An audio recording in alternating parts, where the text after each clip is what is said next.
Ready? Thank you for everyone's patience. Sorry, we had a little bit longer closed session than expected. We're reconvening to open session, pardon me. As regards to the appeal of a student record change, we granted the student record change in part, denied it in part, and gave direction to staff to follow up on that. Also, prior to going to closed session, the board granted Trustee Khan to be able to join the meeting remotely due to just cause for a family emergency. I think we now need to do a roll call. Trustee Khan? I confirm there is no one in the room with me and I'm present. Trustee Boyd? Here. Trustee Hopwood? Here. Vice President Inglis? Here. President Mahoney? Here. Superintendent Stone? Here. Thank you. We'll now move on to the Pledge of Allegiance.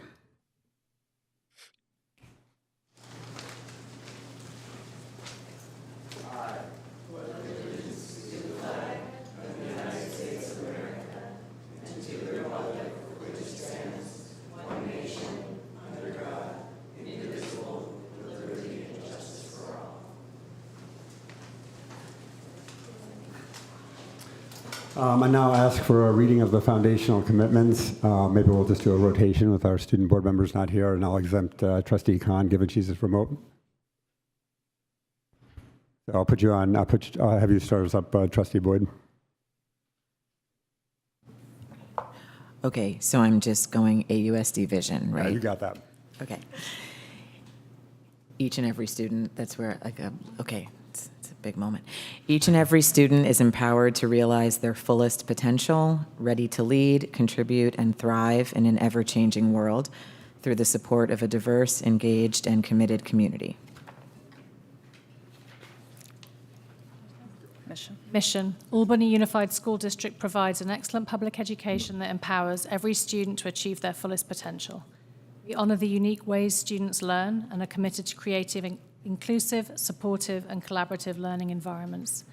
By valuing individual strengths, celebrating differences, and fostering critical thinking, we ensure that every student is prepared to contribute to a just and joyful world and thrive as productive members of society. Core values. Number 1, we believe in equity and excellence. Every student deserves access to high quality, rigorous, and inclusive learning experiences that honor their potential and ensure they are prepared to thrive. 2, we believe in the student-centered learning. Students flourish when they experience agency, belonging, and wellness in safe, supportive environments designed to meet their individual needs. 3, we believe in collaborative leadership. Shared leadership and transparent, accountable systems are crucial for building trust, driving improvement, and fostering a culture of learning. 4, we believe in honoring individual strengths. Each student brings unique gifts, identities, and ways of learning. Recognizing and valuing these differences is foundational to meaningful education. 5, we believe in the power of community partnership. When educators, students, families, and community partners work together, we create schools where everyone belongs and every student is empowered to lead, contribute, and thrive. Board norms and code of conduct. 1, focus on what's best for students and ensure a respectful environment. 2, value diverse perspectives, act with dignity and professionalism. 3, maintain distinction between board and staff roles. 4, commit to continuous learning and professional development. Okay, look, we can do it too. Okay, we're on to number 4. Can I get an approval of the meeting agenda? I move to approve the meeting agenda as is. I second. All in favor? Aye. Opposed? Great, motion passes. Now we're going to move on to the general public comment for items not on the agenda. A few ground rules. Each speaker has 2 minutes. The time cannot be transferred to another speaker. This period is for matters not on tonight's agenda. Under the Brown Act, the board cannot take action or discuss non-agendized items. Comments to be made here reflect the views of individual speakers. The board has no way to verify the accuracy of statements made at the podium, and we encourage you to seek the information through official district channels. And finally, if your comment involves a complaint against a specific district employee, this is not an appropriate forum. Board policy requires such matters to be handled through the district's complaint process, either Board Policy 1312.1 for employee complaints or Board Policy 1312.3 for uniform complaint procedures. And if raised here, must be referred to closed session to protect employees' due process rights. Do we have any comments from the room?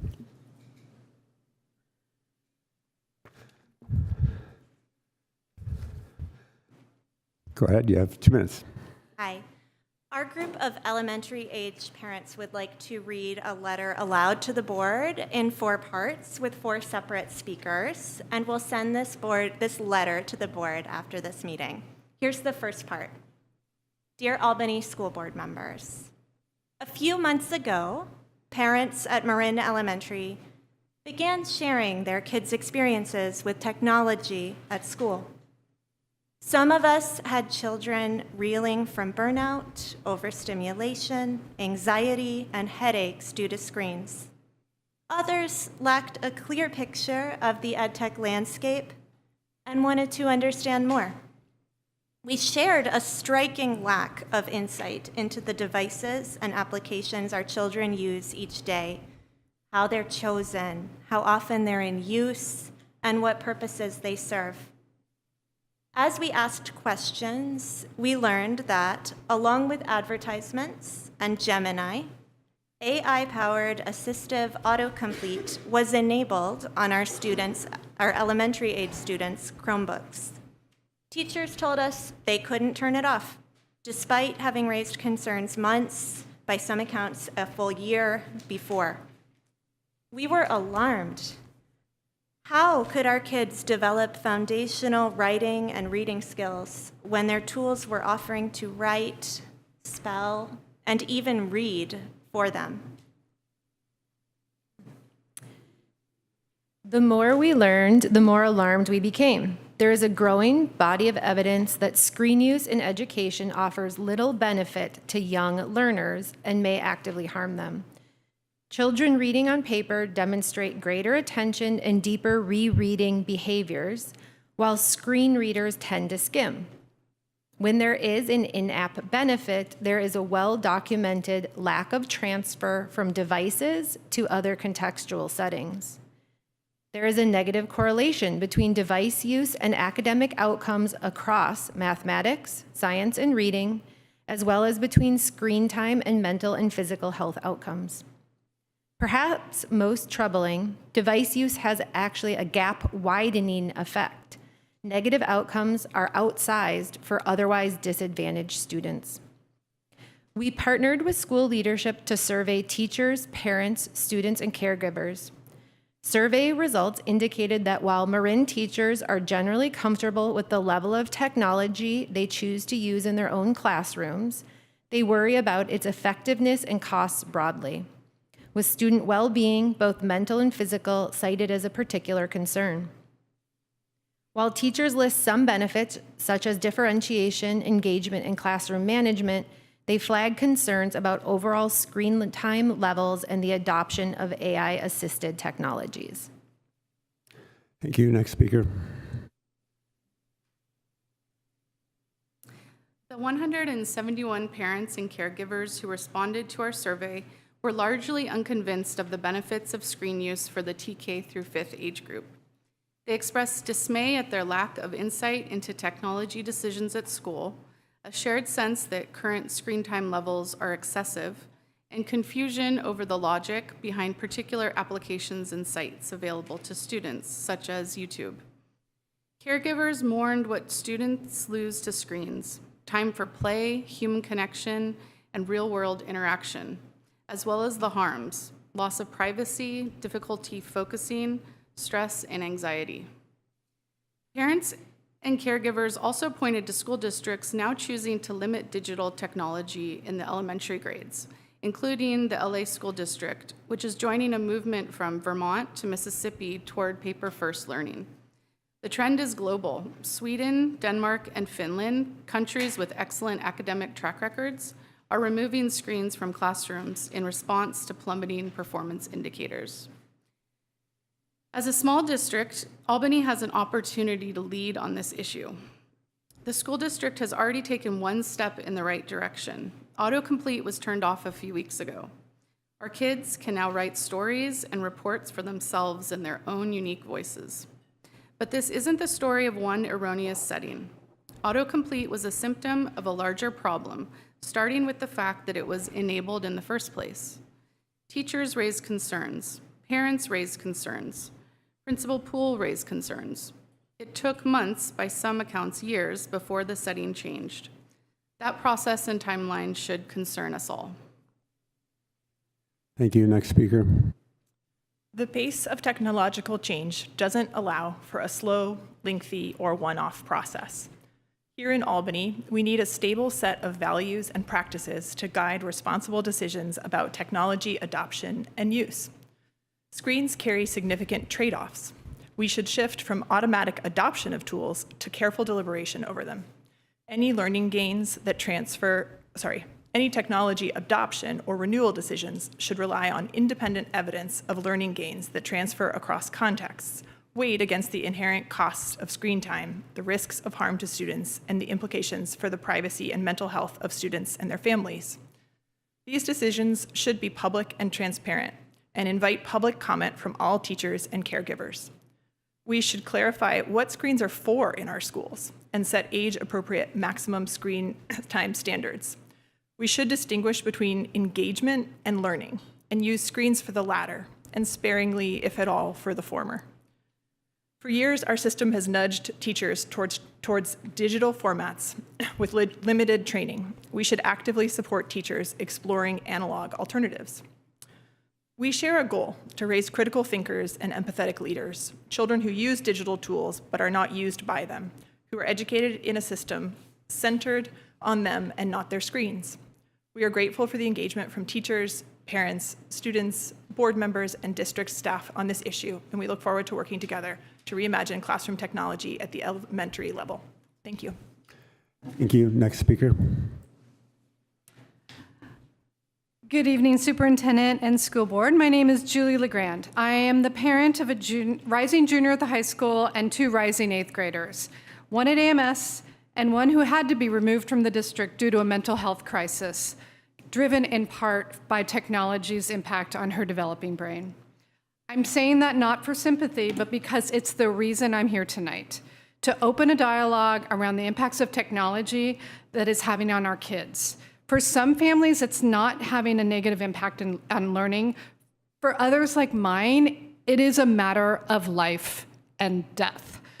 Now, I'm not just a parent. I am a student of industrial organizational psychology at Harvard, where I'm focused in large part on the intersection of technology and the well-being, motivation, and productivity of our human workers. And there are several concerning trends in this area that I believe that also apply to the classroom.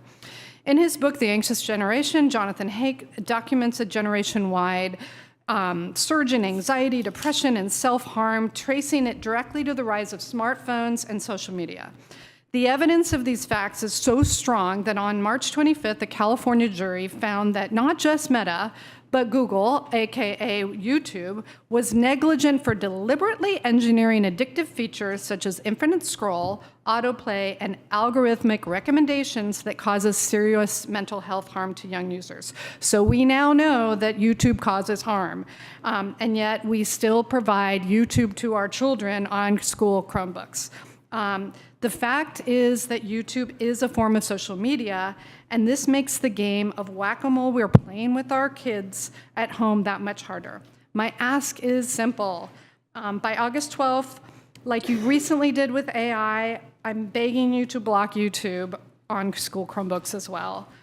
Teachers who want to share videos can do so by projecting it for the whole class. This sends a message to families. Thank you for your consideration. Thank you. Next speaker. Hi, my name is Addie Wilson, and I'm a rising 7th grader at AMS. I'm here to talk about the Chromebook usage at AUSD schools. As my time at Marine Elementary, from 1st grade, we were on laptops. In fairness, it was COVID-19. 2nd grade, we did reflex on iPads and FastBridge. 3rd and 4th grade, we wrote a few essays, and we were on happy numbers. In 5th and 6th grade, people started using YouTube and AI and had group chats on Chromebooks via Google Docs. Being on Chromebooks my whole elementary time in COVID, Our grammar sucks because the Chromebook autocorrects. If we were writing on paper, our grammar, spelling, and sentence structure would skyrocket test scores. As a district who's worried about the mental health and wellness, we should kick out social media and AI for good. Thank you. Next speaker. Hi, my name is Maria Wilson, and I'm a parent of two students, one at Marin and one at AMS.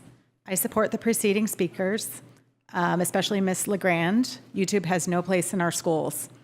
In my experience, educational technology has not served my rising 7th grader.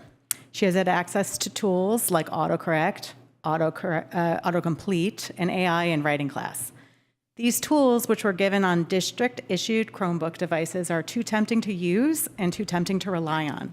They should have no place in writing class. This cohort of kids suffered from learning on screens due to COVID. They are now continuing to suffer from over-reliance on tech in classrooms. As we head into August, I request the district adopt a concrete policy to remove Chromebooks from writing class, YouTube from the classrooms, so the students can learn, write, and district teachers can actually review and assess and improve the children's writing skills and not the output of AI or other autocorrect or autocomplete tools. Thank you. Next speaker. Good evening. I'm Mark Wilson. I am the proud parent of 2 kids, one at AMS and one at Marin. I don't want to take too much time because I believe there's other members of our group online who I'd love to let them tell their anecdotes and their stories. What I would implore this board to do is school starts August 12th. And please listen to me. Do something. Don't convene a committee. Don't do something. You're hearing concrete ideas from parents. In writing classes, take the Chromebooks and YouTube out of the writing classes. Be a leader. Be the board that we need you guys to be. There's other districts who are acting and implementing policy that is taking away these harmful AIs and social medias from our children. Albany is supposed to be the gold standard of schools. It's why all these parents move here. This board needs to rise to the occasion. This summer, put together a plan. Get AI Chromebooks at least out of our writing classes. That's one step you can take. Do one step. I'm the first to admit there might be some nuances with some of this AI policy, maybe at the high school level, maybe in 7th and 8th grade. But no one can make a real argument that our kids in a writing class need access to AI or need access to YouTube to write sentences and paragraphs. So just be the board that Albany deserves. You have till August 12th. I implore you, take some action. Don't just listen to public comment. Don't just listen to people who are showing up, but take some action. Thank you. Thank you. Next speaker. Unrelated topic, but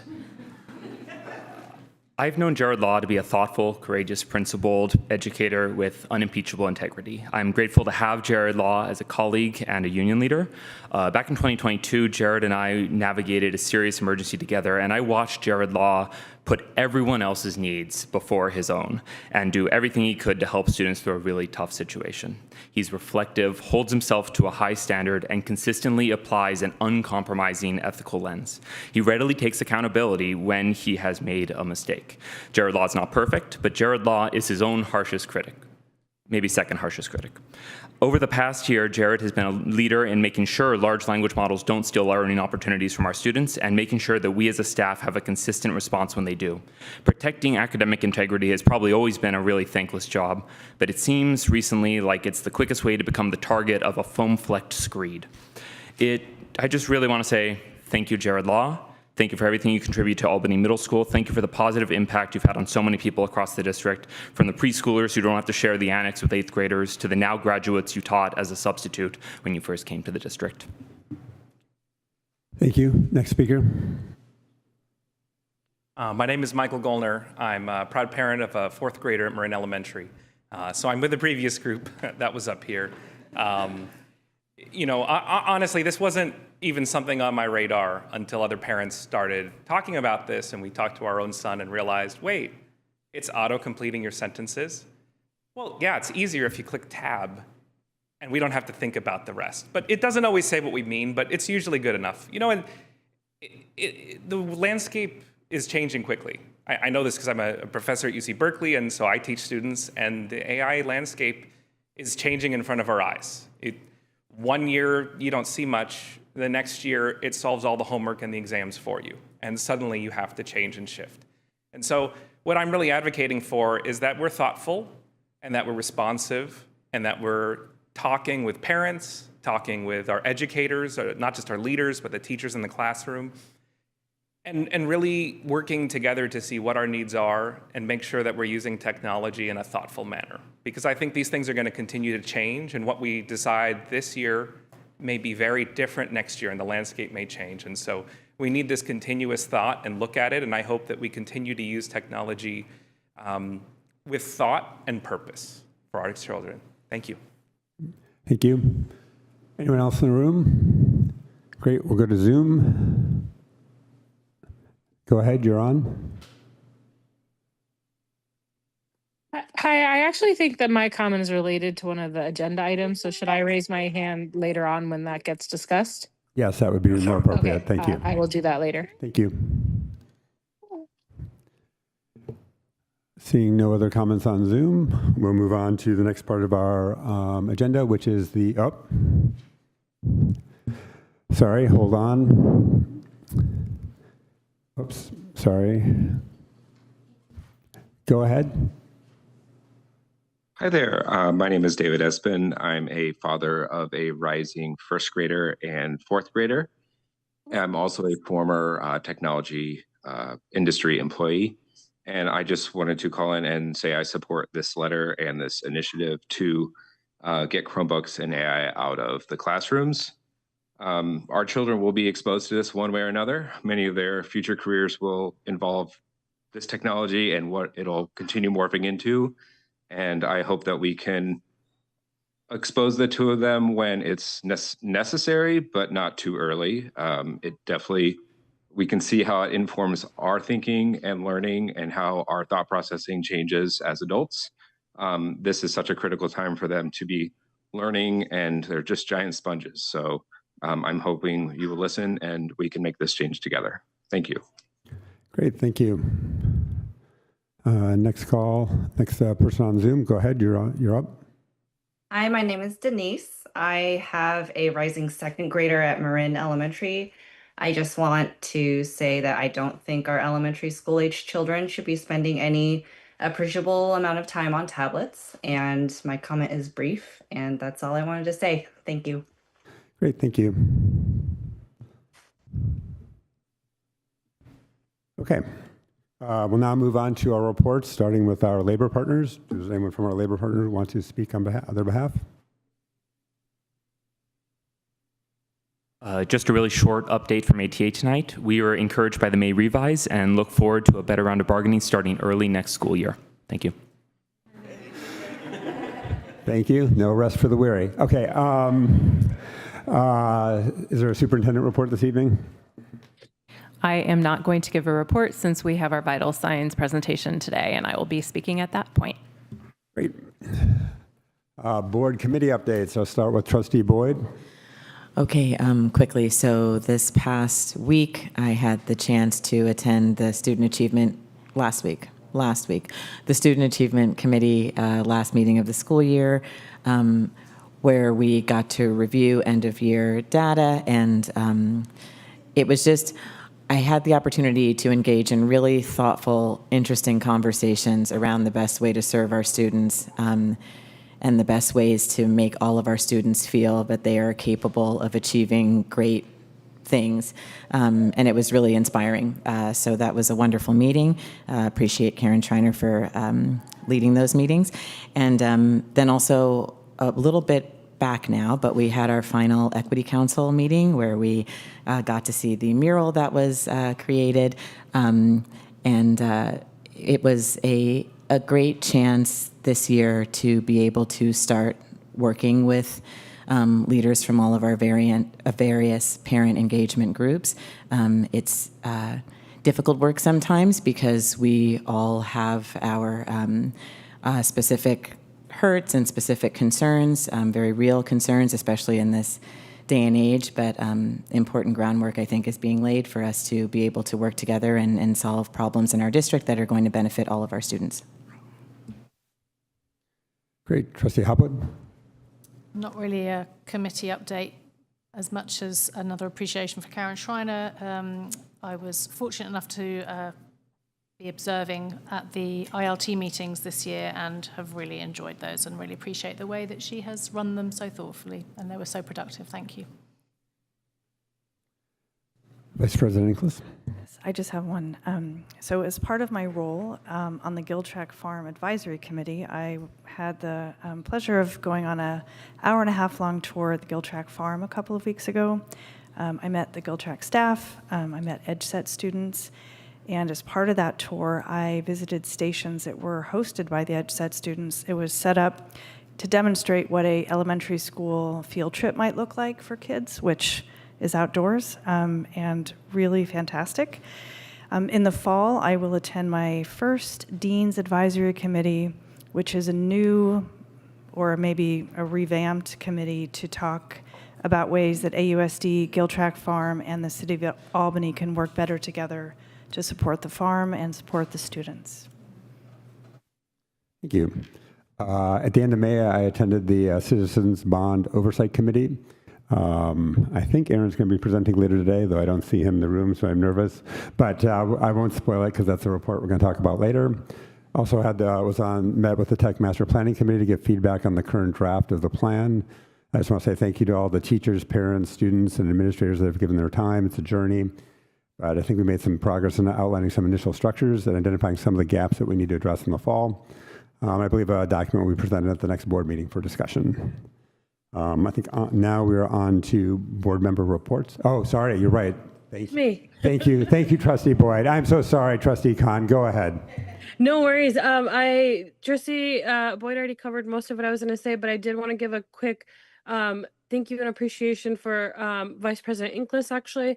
While not a formal committee, the fundraising collaborative meetings that she's been hosting alongside all of our PTAs and various fundraising groups in Albany has led to a lot of productive conversations and just thoughtful discussions about how to fill some of the gaps that we're seeing with what can and cannot be done, inside and outside of the classroom to support our students' education. I just really, really appreciate her efforts and just the very thoughtful way in which she's engaged everyone and kept everybody going, and the goals that she's helped us set for the next school year. Thank you, Trustee Khan, and apologies. No worries. We'll figure this out. The remote thing's always tricky. I'll go on back to Trustee Boyd for board report. I'll just share that I got to attend two end-of-year ceremonial celebrations, the Cornell 5th grade promotion and the Albany Middle School 8th grade promotion. Just so wonderful, such excited students, such wonderful writings from the 5th graders, sharing their poems and their reflections on 5th grade, and just so much joy and pride, and it was wonderful. And at the AMS 8th grade promotion, where my daughter was promoted, it's okay, but thank you. I just want to share the tradition of doing the welcome in all of the various languages from our students' backgrounds is just glorious. It is so incredibly wonderful. I love it so much. It speaks to so much of what we hold dear in this district, and it's just really very special. And it makes me, one of the many reasons it makes me proud to be a member of this district. Terrific. I'm going to go to Trustee Khan next because I'm going to try and remember things. Trustee Khan, anything for your board report? I think similar to Trustee Boyd, really enjoyed attending the Ocean View promotion, partially because my child promoted, but I didn't expect to have so many tears that day. But I also wanted to share appreciation for all of the staff and teachers who have helped just make the last week wonderful all across our school all of our school sites with just, showing up for our kiddos, whether it's field days, celebrations, what have you. It's been wonderful to see what's been happening across all of our sites. Thank you. Trustee Hopwood. Add to the last week of school appreciation, I attended 8th grade promotion, totally second what Trustee Boyd just said about that. Welcome in different languages. Also the Marin promotion and the high school graduation. And then on Monday, yesterday morning, I was so excited to be invited to the Albany Children's Centre for singing, which was just the best way. As I said to Director Reed yesterday, that was the best way of starting the week. Half an hour of little kids singing in English and Spanish. So super impressive with an amazing teacher, Ana Maria, who came in and has been teaching them for the last number of weeks, I think 17 weeks. So that was a great start.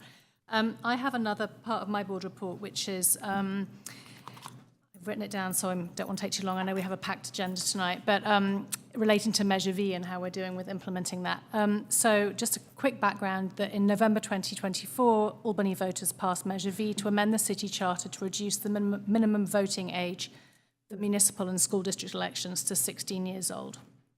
So it would allow 16 and 17-year-old residents to vote for both candidates and ballot measures in Albany municipal and school district elections, provided they are obviously United States citizens and registered to vote. They can't vote in other elections, they can't be elected. But passing Measure V did not automatically implement youth voting.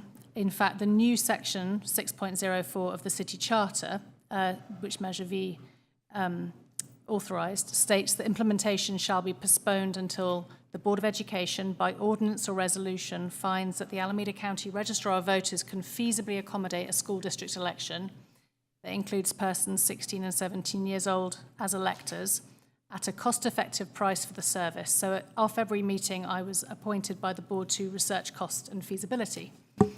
Since then, I've engaged with our superintendent, as well as a coalition of partners from neighbouring districts, excuse me, representatives from the Alameda County Office of Education, Oakland Kids First, and the Alameda County Registrar of Voters, all coordinated by former Berkeley Unified Board member, Oakland Unified Legal Counsel, and General Youth Voting Champion, Josh Daniels.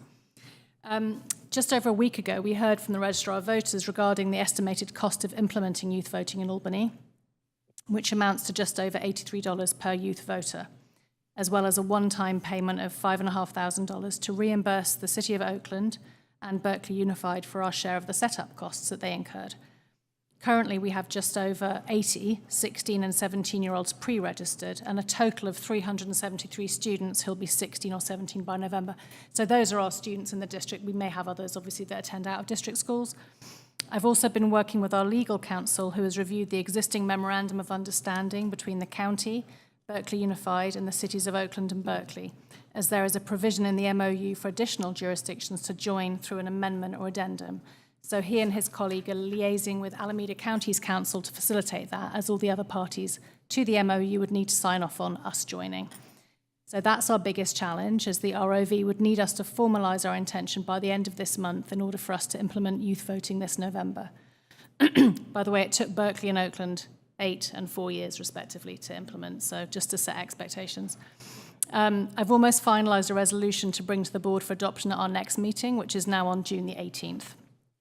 If an amendment to the MOU has been completed by then, it will be attached to the resolution and also brought to the board. If we are unable to meet the June deadline, we will need to postpone implementation until 2028.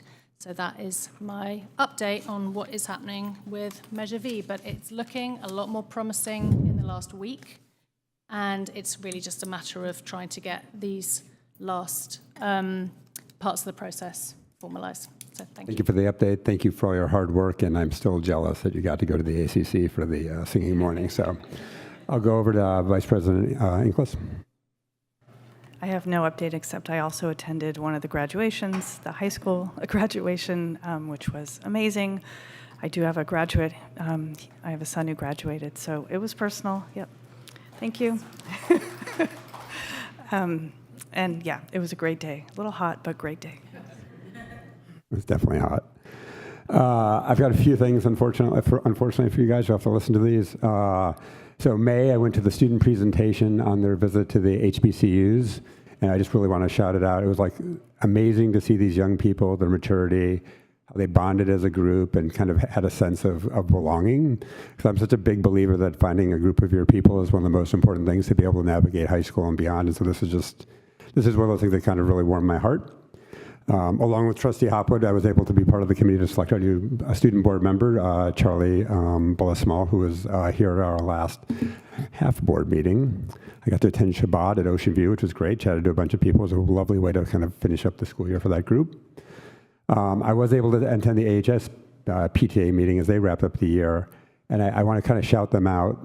That group is small. Their funding is dwarfed by our other PTAs, but their thoughtfulness around like the high school block party and the way they made graduation a success and feel special was just terrific. And I also, as a parent of a graduating senior, very much appreciated it.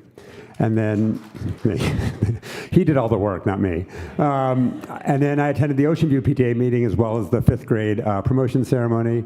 And that was super well run. And I love the student enthusiasm. It was more craziness from students in terms of energy than I've seen in a long, and in a constructive way. That was just terrific. So as many of you know, my son graduated from high school on Friday, and earlier that day, as I mentioned, I had the opportunity to go to the Ocean View 5th grade promotion and hear the speeches given by some of the 5th graders. And that sort of took me back on memory lane. My son actually gave one of those speeches at his 5th grade promotion at Marin, shout out Ms. Donovan, and I remember a lot of it. He gave kind of the It Takes a Village speech, where he thanked not only his teachers, but the parents, custodians, clerical staff, and everyone who helped kind of make the elementary school what it was. And so one of the things I've tried to get better myself of as I age is of telling those people that have had a positive impact on my life and on the life of my kids that they've done so. And at the high school graduation, I was able to do that. I was able to connect with a bunch of teachers and coaches for my son and my daughter and thank them for being part of the community that changed my kids' lives. I know there are a lot of more people that have had an impact on my kids in this school district than I was able to speak to. And I want to thank them for their impact, not only on my kids, but of all the students in the district. So thanks to all the teachers, principals, administrators, security staff, custodians, clerical staff. Probably by listing that, I probably left somebody out, so I apologize for all the work you've done. And I also want to thank my fellow board members. You guys put in hundreds of hours of work, show up with thoughtful questions, curious mind, and a focus on kids. For that, I thank you. Moving on, I want to do a little bit of a PSA. Which Trustee Hopwood alluded to. Our next board meeting is going to be moved to the 18th to make sure that we can get a quorum from the board. Unfortunately, that means we won't be able to use this room, so we will likely not be on KALB, but we'll still have Zoom, and we'll figure out how we can still be able to see us on Zoom streaming, still be able to comment on Zoom streaming, you can still show up in person as well. And that, I think, is our board reports. And I think we go on to our first and only review and discussion item, vital signs. Executive Director Schreiner.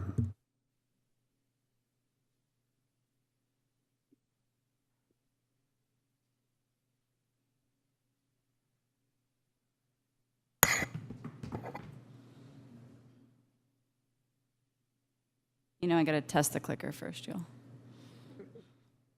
Okay, excellent. Good evening, Dr. Stone, President Mahoney, trustees, staff, and community. Thank you all for being here tonight. We're really excited to present our end of year vital signs, which is our annual look at how students are doing across Albany, and what the data tells us about how we're doing now and where we're headed in the future. And we'll be digging into all 3 of our LCAP goal areas. I'm going to focus on goal 1, which is focused on equitable and inclusive instruction, which we'll get to shortly. And then some of my colleagues will join for the other components of our LCAP update.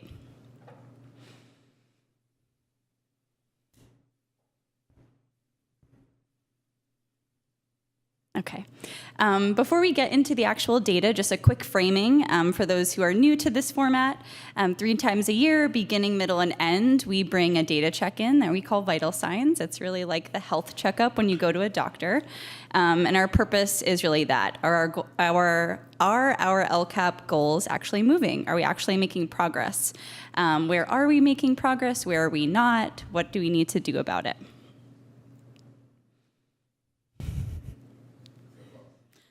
I'm going to get there.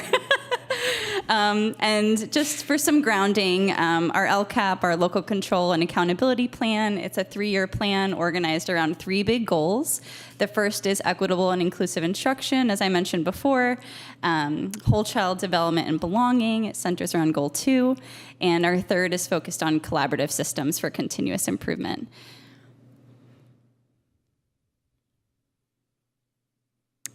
Our 3 priorities this year align to each of those goals, and they have come from a variety of different sources over time. A listening campaign, observational data, our academic data, our student survey data, cross-district working groups. And so we're excited to share how things are going thus far this year and where we are looking in the future. Of course, our goals, we want to make them measurable, and so we'll be sharing specifically related to what our quantitative goals were and where we have met the goals, where we've come close, and where we've exceeded them. So I'll start us off here with our work around equitable and inclusive instruction so that all students have access to high-quality instruction and instruction that really removes barriers for them and supports their growth. And I'm going to start here. This is really a summary slide to sort of share at a glance what we're really excited about and where there's more work to do. And I want to lead with some really exciting news because it is really exciting. 82% of our elementary students are reading at or above grade level, and that's a 12 percentage point improvement from where we started the year.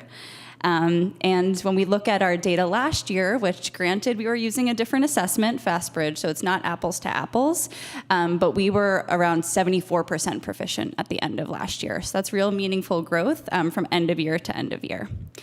When we look at our focal student groups, our Black and African American students grew 20 percentage points, our Latino students grew 13 percentage points, and our multilingual learners grew 16 percentage points more than the typical average. And that's not small news. That's a really big deal, and that's the result directly of the hard work of our teachers and our elementary principals and our leadership teams.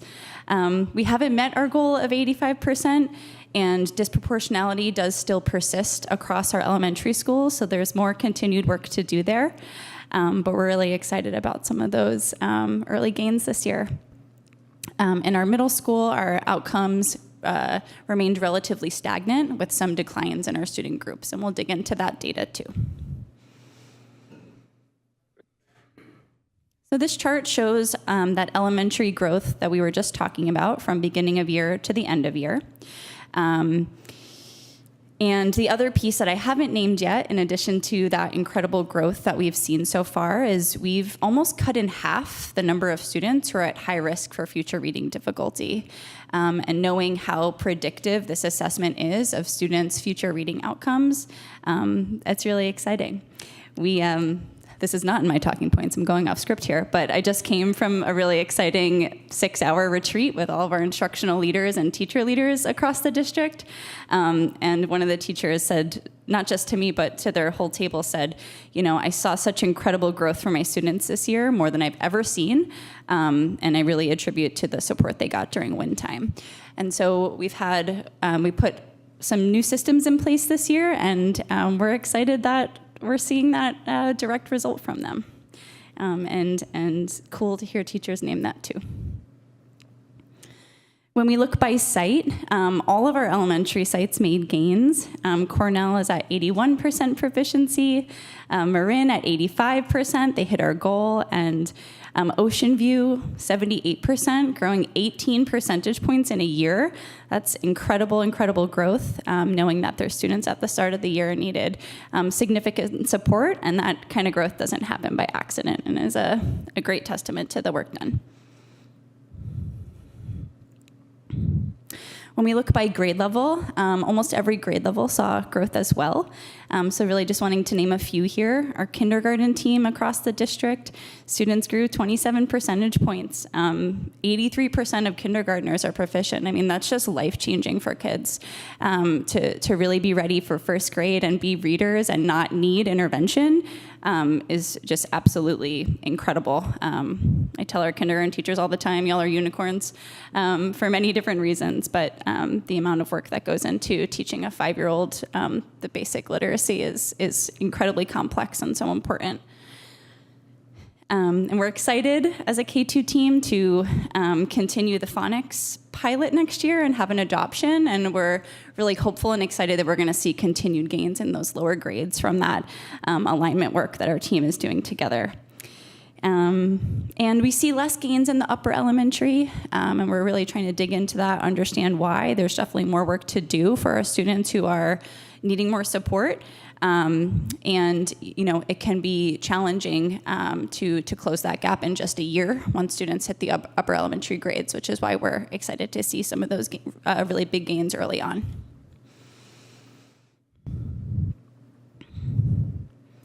This slide here shows a glimpse into our work with a real equity lens in mind when it comes to thinking about the students that we serve and holding a lens on race. Our Black and African American students grew 20 percentage points this year in their proficiency, up to 74% proficient, which is really incredible. And our Latino students made outsized gains as well.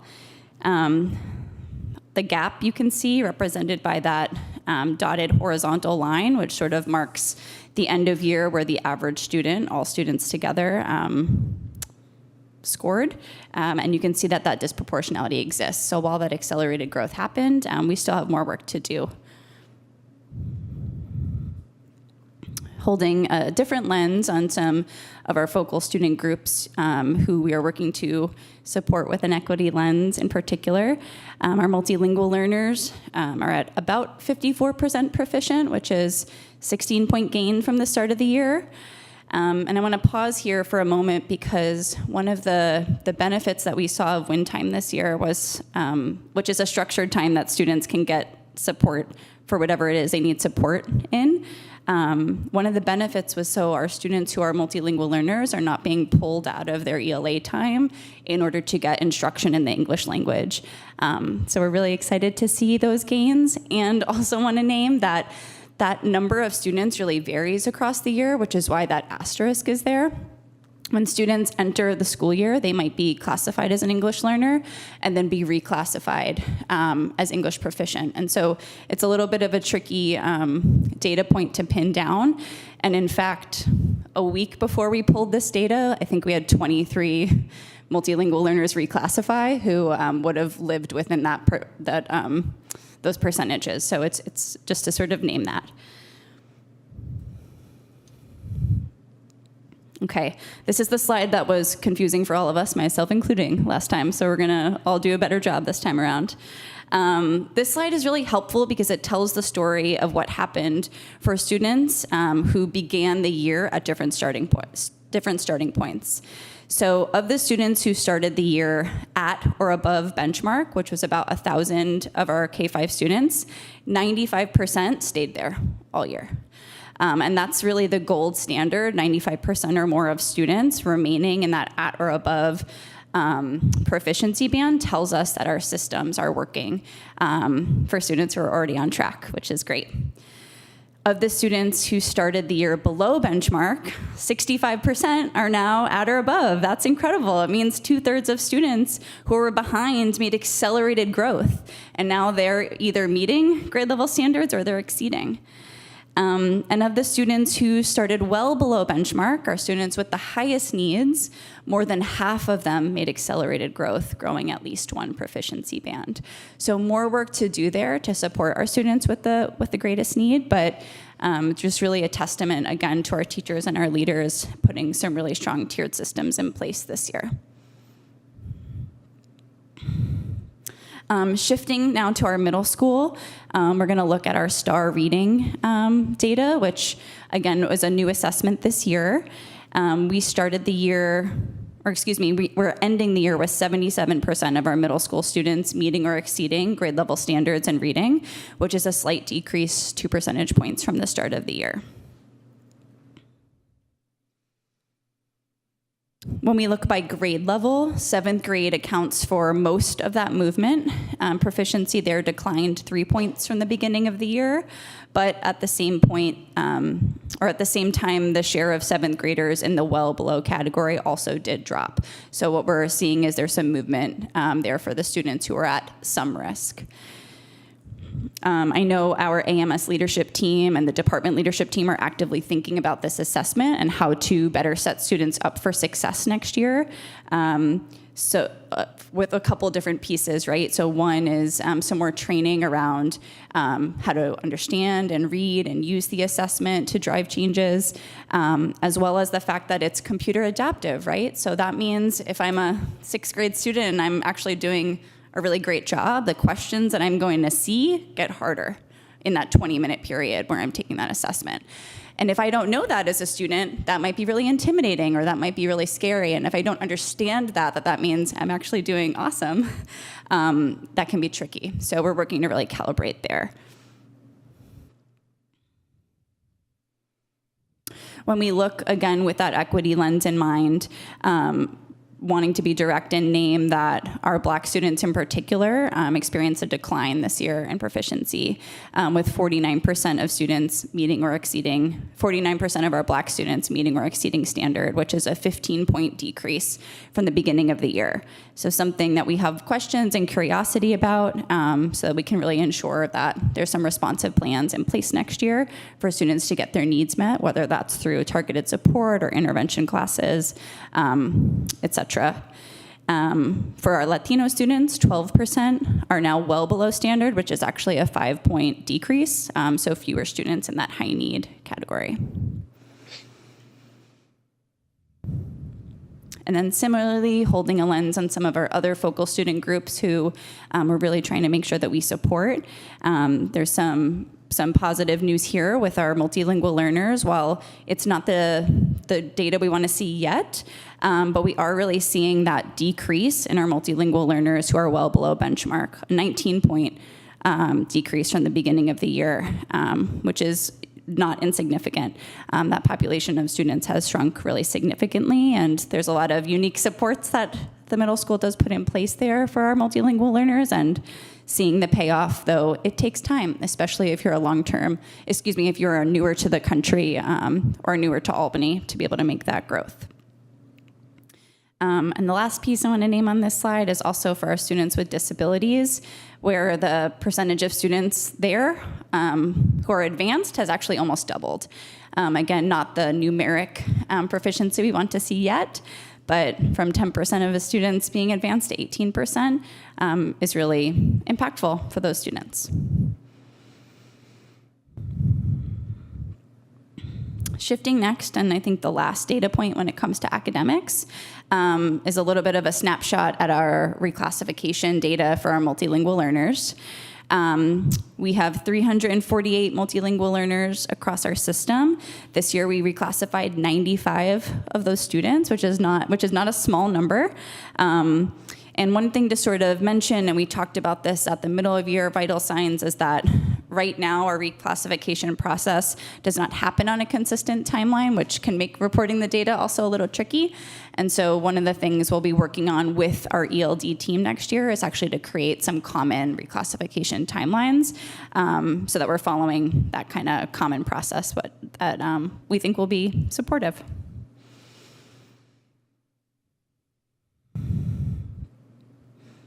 And so in summary, well, I guess not really in summary, looking ahead to next year when we think about this data and where we want to move forward, there's really 4 things that we're working to do. One is to continue to deepen our literacy focus with our new fish tank curriculum, continuing our phonics adoption, and we're excited to have some systems and structures next year for teachers to have protected time to dig into that work. So our ELD teachers are going to be collaborating with our classroom teachers to really think, when I'm teaching a unit on habitats, for example, what are the language supports that would really benefit students? So we're excited for that collaboration to happen.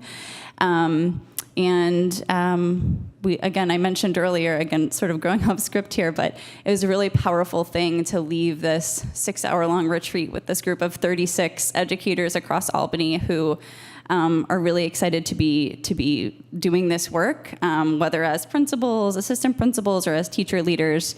And are excited, I think, about the systems and structures we're trying to put in place and really build that teacher leadership capacity across our system. One of the teachers said, I was looking through the survey responses today, and I just felt feeling in such an optimistic space for next year. And one of our teachers said, I felt so heard and respected, and today felt really healing after a really tough year. And another teacher said, I feel like our instructional leadership teams are really set up to do great focused work next year. I'm so excited.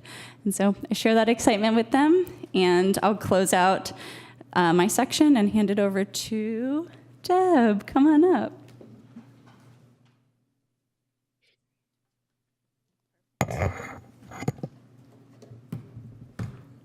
Great, thank you, Director Schreiner, and hello to our board, superintendent, community, and staff. Thank you all for being here. Before I jump in, I also just want to say a really big thank you to Michelle Sinclair, and in particular, our teacher on special assignment, Dan Gottheiner, who put an incredible amount of time and effort into pulling a lot of this data for us and going back and forth about, like, actually, I'd really like to see it. Could you pull it this way? Or what if this? Or what if that? And really was incredibly responsive. I think in all my years of Albany, this is the best we've ever done as a district of really having data at our fingertips, which I think you can see what that allows us to do in terms of actually planning and being responsive and using the data the way it's meant to be used. So I'm really excited about that. So I'm getting into the student belonging piece. Yes, it's working. Perfect. I always like to really state this piece that I know everybody knows, but I think is still important to ground us in, which is that we care about student belonging in and of itself because we want our students to feel a sense of belonging in school. And also, it's a key lever for academic outcomes, and there's a lot of research supporting that. So it's not only that we care, but it's also that if we want to impact their academics, it's integrally tied together. And our data indicates that we're making great progress in improving our student sense of belonging. And so I'm excited to walk you through some of the data. The main sources of data we're going to look at are our attendance rates and chronic absenteeism. They're the lowest that they've been since the pandemic. Our suspension rates are declining overall and are below 1%. And then we have California Healthy Kids Survey data that we're going to be sharing, and that shows that students' perception of caring adult relationships and school connectedness has increased. So excited to be able to share some of those outcomes. In addition, we always want to look at where are we falling short and not just look at the celebrations, and where do we need to put our extra energy and time. And even though we've seen gains, we really see that our students with disabilities, our Latinx students, our Black African American students, and students who are socioeconomically disadvantaged disproportionately have higher rates of chronic absenteeism.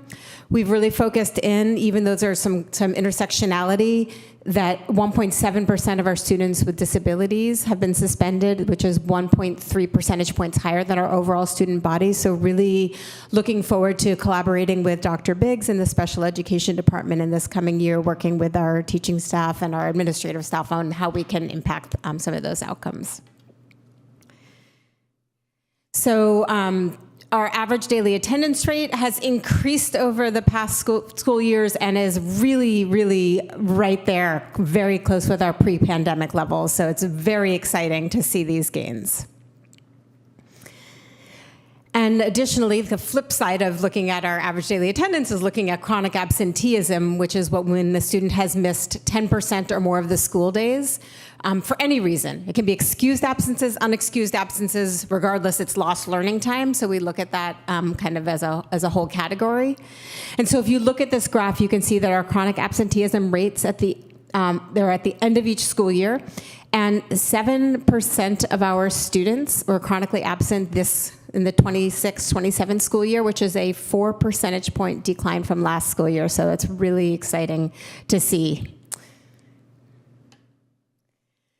When we look at it by focal group, we can see that 17% of our students with disabilities were chronically absent this year, which is 10 percentage points higher than our general population. So again, this is an area that we want to have a lot of collaboration, a lot of discussions, and really drilling into what that's about. Also, our Latin and Black African American students have slightly elevated percentages of students who are chronically absent. And students from economically vulnerable homes also have slightly elevated percentage rates. And so again, while we're seeing gains, those are still areas that we really need to focus our energy. So you can look over by time, and so this is where you can really see what the gains have been. And so if you look at the, that last blue column, that's this, I am not seeing the 26, 27, okay. Chronically absent. I know that we looked at our current school years. I'm just wondering, I'm looking at this now and seeing, 25, 26. I don't know why in my head it's been a long day. It's 2026 right now, not 2027. Great.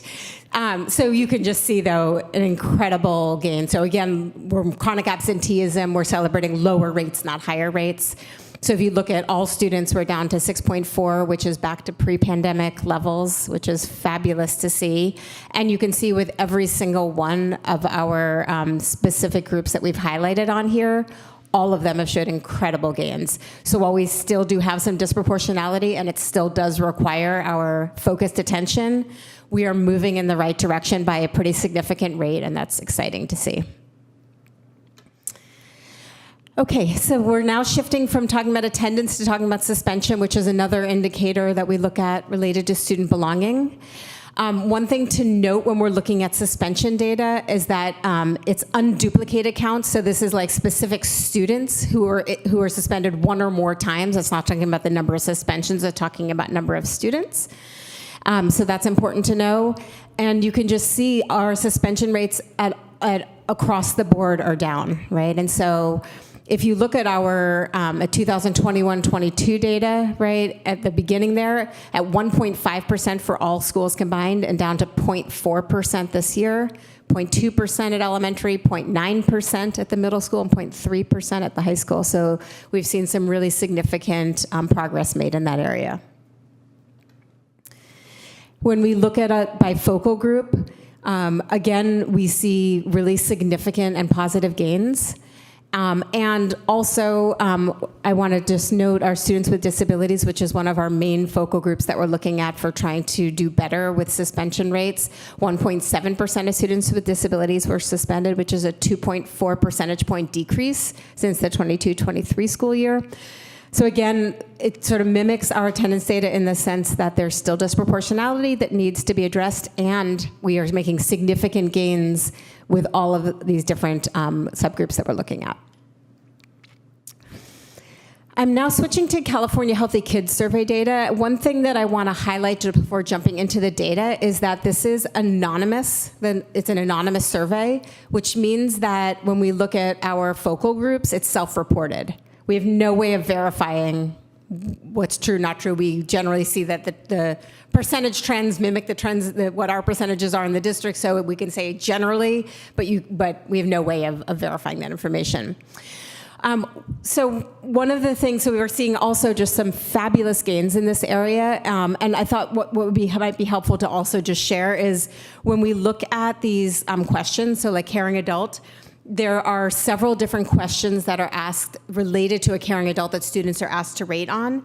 And when we look at those, what we look at is that they say yes all of the time or yes some of the time, and that's what this percentage reflects. So like an example might be, there's a teacher or some other adult from my school who really cares about me. And we're looking for them to say yes all of the time or yes some of the time, and that's what these percentages are. And so you can see, in this case, we've broken it down by school, and you can see that students who are reporting a caring adult and what the percentages are across the different sites. In general, those percentages are high percentages. What we see is that we've met our goal that we had set for ourselves in elementary school. There is a slight decline in Marin that we need to look at. And again, when we look at the data, it's not cohorted, right? It's like it's a 5th grade, and so it's a different group of students, so sometimes that can cause variations in the level. We've exceeded the goal by 2 percentage points at the middle school, with an increase of 11 percentage points from the previous school year, which is really significant. And at the high school, despite not meeting the goal, we still have seen an increase in the percentage. So we can still see that we're moving in the right direction. This is our 5th grade bifocal groups. So 77% of 5th grade students report having a caring adult relationship as overall. And then we can look at it in terms of focal groups and increases. So I think what I will draw our attention to, because we always want to be looking at where we can continue to work and see improvements. 63% of our Black African American students reported a caring adult relationship, which was a significant decrease from last year. Again, it's not the same group of students, right? But it's our 5th graders overall, so that's something for us to be taking a careful look at. On the other hand, our Latinx students have a 34 percentage point increase. This is looking at the middle school. And again, overall, we're looking at a really positive growth and increases across the different populations.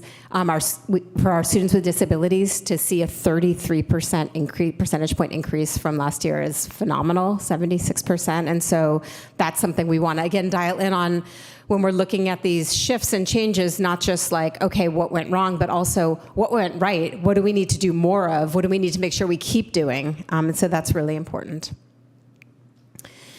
And again, when we look at our high school, again, we're just seeing overall significant increases. When we look for our Black African American data for this year for the 9th and 11th grades, which are separately calculated, there wasn't a high enough population to be able to have data on this. Sometimes some of our Black African American students are counted under 2 or more races. Obviously, some are not, so unfortunately, we don't have data there. We do see that overall there's pretty significant increases across the board. Again, students with disabilities being a really striking one. School connectedness was the other category that we really look at related to the sense of belonging. And we, again, see a pretty significant positive increase in this area. 72% of students surveyed reporting feelings of school connectedness. And you can just sort of see across the different schools that we overall have increases. And again, middle and high school, which tend to be pretty difficult to impact, have pretty significant increases in this category. When we look at school connectedness by student group, again, when you see missing information, it's because they didn't report that to us because there wasn't a high enough number in that cohort. But again, overall, we're just seeing increases, not just in our overall numbers, but also in our focal groups. And both the trend for the last one and this one with our 2 or more races, it's positive. We have a positive increase, but not as significant as some of the others. In the middle school, 67% of 7th graders at school will say they feel a sense of school connectedness. We have a 14 percentage point increase for our Latinx students. Our students with disabilities, 66%, which is an 18 percentage point increase. Again, some really positive increases. One area of concern is our multilingual learners, where we saw a 21 percentage point decline from last year. And again, I'll say it's not cohorted. It's and our multilingual learners, tend to be a revolving group just in terms of reclassification as well as sometimes moving in and out. And still, we need to look at that number and what that decrease is about. So this is all data that we'll be using as in our work next year with site leaders and with our leadership teams. And then this shows the high school broken down by our focal groups. And again, just to highlight a couple of pieces, our students with disabilities went up. This also mimics the middle school with the multilingual learners having a decrease. So to wrap up my portion, just looking at some specific action steps for next year, training all of our cost teams on Panorama so that the data can be something that we're looking at as a regular weekly practice, and integrating that into the review. Implementing clearer structures and supports to drive that continuous data-driven improvements in these different areas, and really being able to integrate in this particular data. What are the areas we need to focus on? What are some specific action steps that we're going to take? How can we further integrate in more of a restorative lens, which is a really research-proven and backed way to support students' connectedness to school? So we want to look at how can we increase the use of restorative practices in response to student behavior, which starts with tier 1 and connectedness pieces and then moves through as we're responding to when harm is caused or when students need to be reminded of what the school norms are.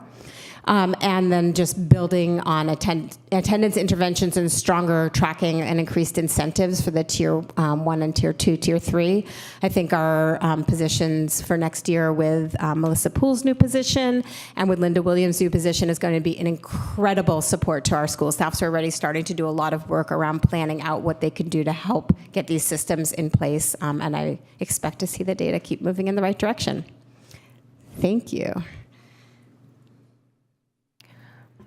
All right, I'm going to be next. And Deb, if you wouldn't mind handing me that remote, that would be wonderful. I'm going to stay here.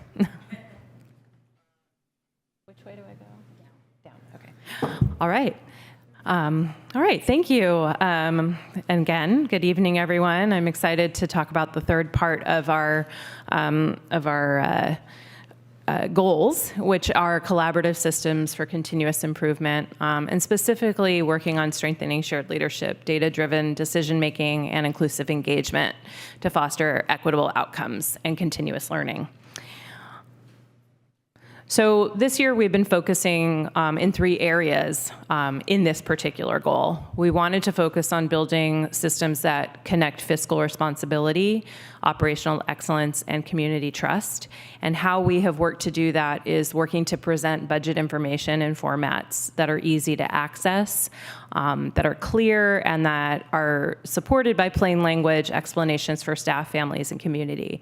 And in addition to that, having budget processes at the school sites that are very much about engaging all of the stakeholders in the decision making.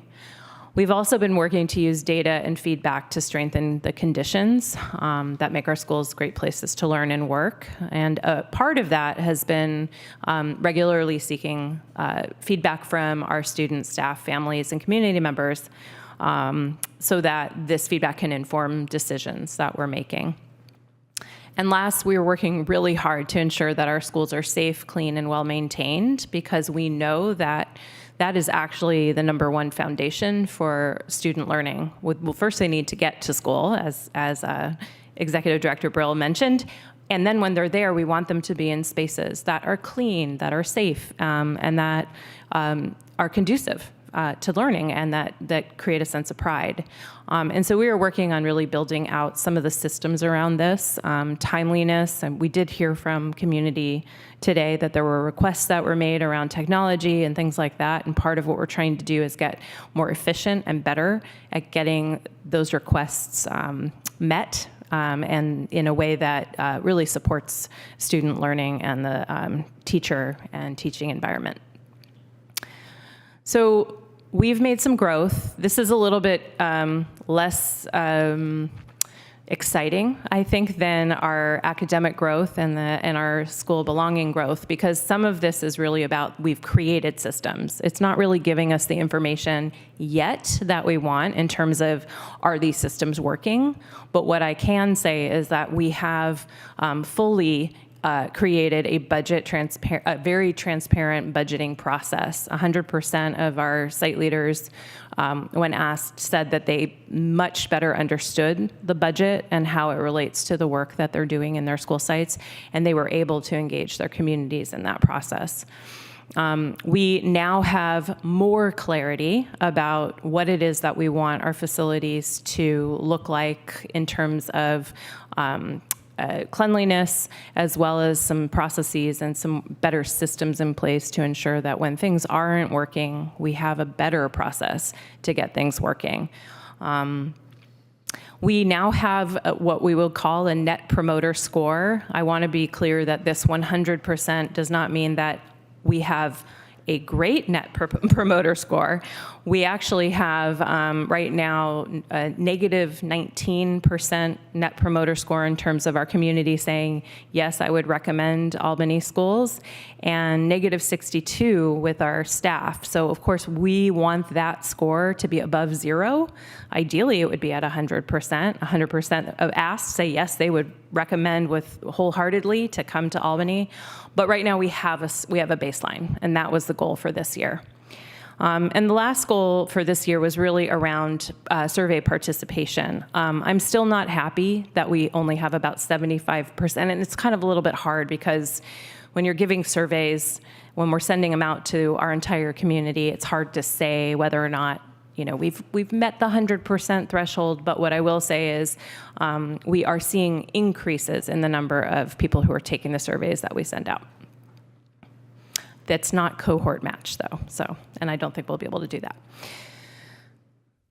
So again, just kind of to look at where we were at the beginning of the year, we sort of had clarity about what we were doing around our budget. There were some kind of processes, and towards the end of the year, it's much more clear.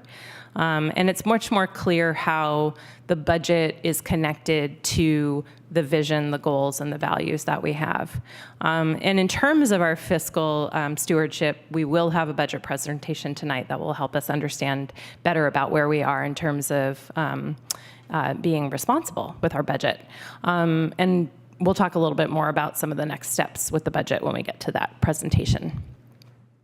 In terms of systems, again, some of these things we've been really wanting to make sure that, again, when there's requests for something to get fixed, it gets fixed in a timely manner.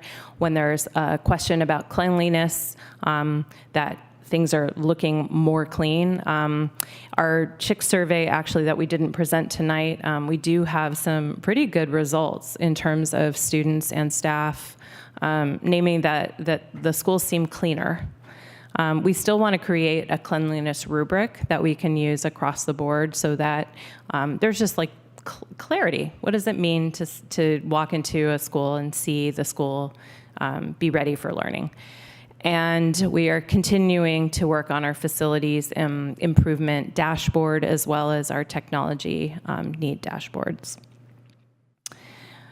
And around sentiment, like I said, we are seeing that there is a need to continue to improve how we respond. And when we talk about we mean actually at the district office to the needs of our school sites and to our community members. And so we're working to continue to receive feedback, understand how we can improve that net promoter score, and ultimately create the best customer service that we possibly can to our teachers, to our staff, to our community, to our students. And a big part of this is also we want to have more and more people engaged in giving us their feedback. So one of the goals that we're looking towards for next year is ensuring that not only are we getting the engagement or the feedback from the people who normally respond to these types of things, but we're also intentionally seeking out more voices. And that includes our student voices.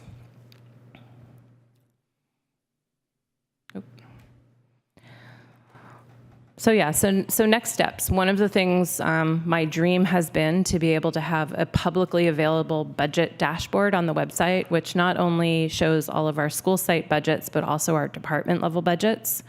And this will actually help us to all be on the same page about how we're spending our dollars, which is really, as I've said many times over the year, shows where our values are. And also it will help us to understand better how we can advocate for more funding, because we do actively, collectively need to work together to advocate for more funding. We are working right now on upgrading our Wi-Fi network. I know we just heard folks today saying, get the technology out of the classrooms, and that is absolutely something that we're going to be continuing to think about and work on in a developmentally appropriate and responsible and respectful way. And also, I have heard from teachers and leaders over and over again that our Wi-Fi has not been reliable, and so we want to make sure that for our teachers and for our staff that it is. Again, creating a school cleanliness rubric so we can all walk into a place and we have the same idea of what this should look like. And again, creating more publicly available dashboards around how we're doing in terms of improvements. And we're going to continue to send out general feedback surveys 3 times a year so we can see, hopefully, some growth on that Net Promoter Score. We'll continue to share results during our vital signs presentations as well as in other public forums. And we're going to continue to review that feedback and make adjustments to our work. And the goal is to bring all of this together into what we're going to be developing next year, which is a new LCAP for a new 3-year cycle, as well as a strategic plan. So this is basically something, again, it's been a dream of mine to be able to say, here is our vital signs dashboard. So we have actually a vital signs dashboard for the 25-26 school year with the goals that we've been focusing on and with the metrics that we've been looking at. And so we can see where we've made growth and some areas where we need to continue to think about improvement. And this actually helps us to consider what we are doing for our LCAP next year. We are not changing our goals for our 26-27 LCAP. It is the last year of this particular LCAP. But what it did is it helped us to refine a little bit about what we are going to do around those goals, and it helped us to set some benchmarks and end-of-year goals in connection to the LCAP. Thank you. Thank you. Any questions or comments from the board? Should I go first since I'm on Zoom? Yes, please do, Trustee Khan. Thank you. I think just want to just no questions, but like really just want to share massive gratitude for all of the district staff, teachers, everyone that's made these results possible. Because I'm like, obviously I reviewed this in advance, but just hearing everything from the folks that presented just now, it really hit for me that there were so many areas where Trustee Boyd and I had like continuously for the last 4 years asked over and over, like, why are we not seeing improvement in this area? And I know there was a lot being done, but like the massive growth in that 4-year period is undeniable. And I just want to really show appreciation for everyone that has made that possible, from the executive team, Superintendent Stone, all of our teachers and staff. It's very much noticed. And I think the survey of the students themselves, that growth is a very clear reflection of what's like changing in real time, not just based on numbers and data of like test scores and whatnot, but just how our kids are feeling about being received and being present at school. And I just feel really, really a lot of gratitude for everyone right now. Great. Thank you, Trustee Khan, despite the hiccup. Any other questions? I had kind of 2 quick questions. One on slide 10, it seems like our progress on grades 4 and 5 is sort of static. And I know you commented briefly on this, but like, what's our current thinking on why we were sort of stalled in progress there, or seeing less progress? Yeah, it's a great question. The honest answer is we need to dig into the subtest data more, because in the upper grades, there's really 2 little assessments. One is a 3-minute reading comprehension assessment that tells whether students are understanding what they're reading. And then the other is that 1-minute assessment we talked about at the assessment presentation. And I haven't looked as deeply yet at that data yet. Looking forward to doing that this summer. But the trend that came up at the middle of the year is that there's a good amount of students who are not fluent readers in the upper grades. So whether they're not reading quickly enough, or whether they're not reading with enough expression or prosody in order to understand what they're reading, we don't always think that upper elementary students need that kind of explicit instruction. And I think just with my knowledge of being in classrooms, there's some inconsistent instruction when it comes to fluency, which isn't surprising because I think it's often thought of as a younger grade skill. So I'm curious to look more closely to see if that could be some of the reason. Great, thank you. My other question was just, it was actually going to be for Deb, wherever she is, but feels like we made some really nice progress on sense of belonging. And again, you might not know the answer to this, but like, what do we think worked? Like, how did we make that progress? Some of this was fairly dramatic. Yeah, it's a great question, and I think I can just kind of give an initial answer, but it probably deserves a lot deeper dive. But I think that our school staffs have been really explicitly focusing and working with their cost teams, which some of them call student services or care teams, and really working to like build out services and have just more coordinated communication and efforts. And so, you know, like I was just talking with the high school administrative team at our retreat on Monday about how, you know, at their care teams and then the counselors and then the S3 and the camp, and then there's a coordination, then we're gonna talk to the campus supervisors. And then also our teachers have been really, I think, engaging with it in administration in a different way around some of these pieces. And the way that our site leaders have talked about that is just, again, this just sort of more coordinative effort around this student who's struggling and they're popping out of this class, and these teachers, there are structures being put in place in staff meetings for teachers to be able to kind of de-silo and talk across departments or across different areas. And so one of the thoughts when we were reflecting on this data together is that de-siloing and coordinated effort is really making a difference for supporting our students. Thank you very much. Great. If there's no other, sorry, Trustee Boyd. Sorry. Okay, so quickly, just want to echo what Trustee Khan said about really appreciating all of the growth. Really want to appreciate all of the work that went into at the elementary school, being able to change schedules around as was needed to make sure that our students were getting all the Tier 1 support that they needed and not being pulled out in order to do other things for that. I think, you know, I'm not an educator by career, so I don't pretend to know things I don't know, but it seems that there's some proof in the pudding here, and so that's pretty exciting. And we'll want to really appreciate all the effort that has gone into that. Also appreciate, as was said, the availability of the data and the clearness of the data at various points throughout the year. It's not something I've seen personally in the time that I've been on the board, so really want to appreciate that and all the people who are making that happen. And in celebrating all of the great things that are happening, and I appreciate all of the flags for our different groups of students that we're focusing on. Just, of course, want to continue to name that, you know, in the places where we're not seeing the same sort of growth, or, you know, we're seeing more stagnant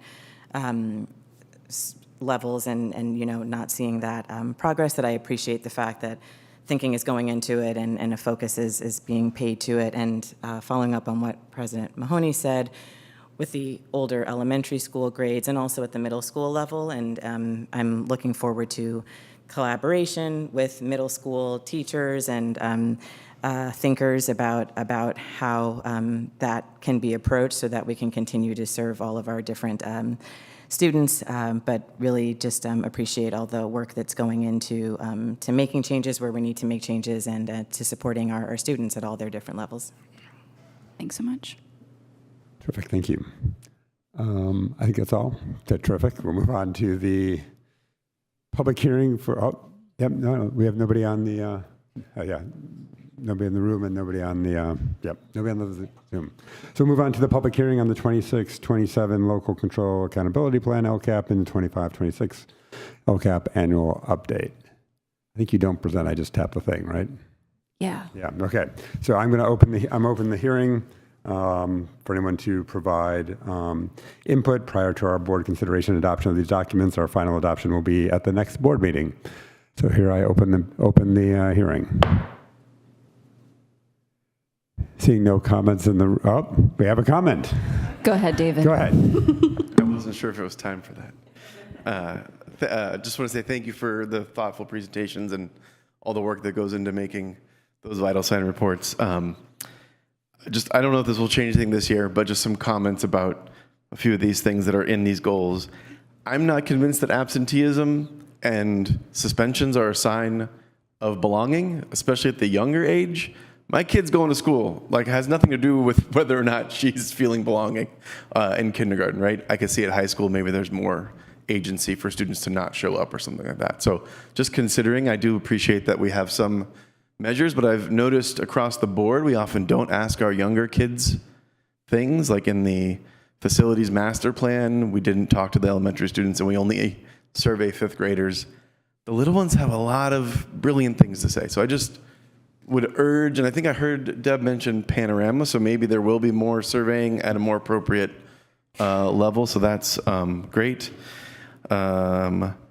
Very appreciative that it said percentage points and not percent increases. That's a step in the right. I think that was not like that before, so that's awesome. And I will repeat my constant call for looking more longitudinally. At the very least, I feel like for elementary schools, if we're going to be judging an elementary school based on last year, we should just take the K4 data from last year and look at the 1 through 5 data this year, because those are mostly the same kids, rather than 20% different sets of kids. Just something to think about, not to throw out this work. We should look at the whole school, but also if we're talking about progress, compare something that is more apples to apples. And then suspension rates, I would highly encourage also looking at the total number of days that students were suspended divided by the total number of days of enrollment, rather than just how many kids were suspended. Because again, if a kid is suspended 1 day, that counts the same in this metric as being suspended 10 days. So just thinking about that. Thank you. Great, thank you. Any other comments in the room? See if there's any comments on the phone or Zoom. I'm not seeing any. Okay, I'm going to close the hearing. Okay, hearing is closed. We'll now move on to our next review and discussion item, which is the 26-27 proposed budget.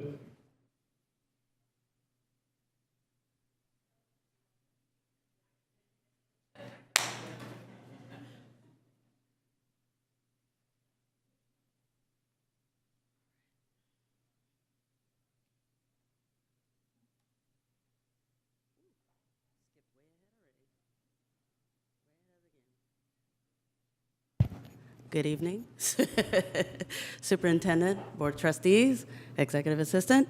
Thank you for giving me the time to share with you basically next year's budget for adoption.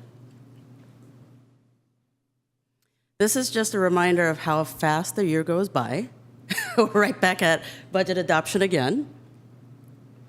But what I really want to share with you this year is that our team worked incredibly hard alongside with all the site leaders and the budget managers to kind of help provide input that feeds into the creation of the FY27 budget.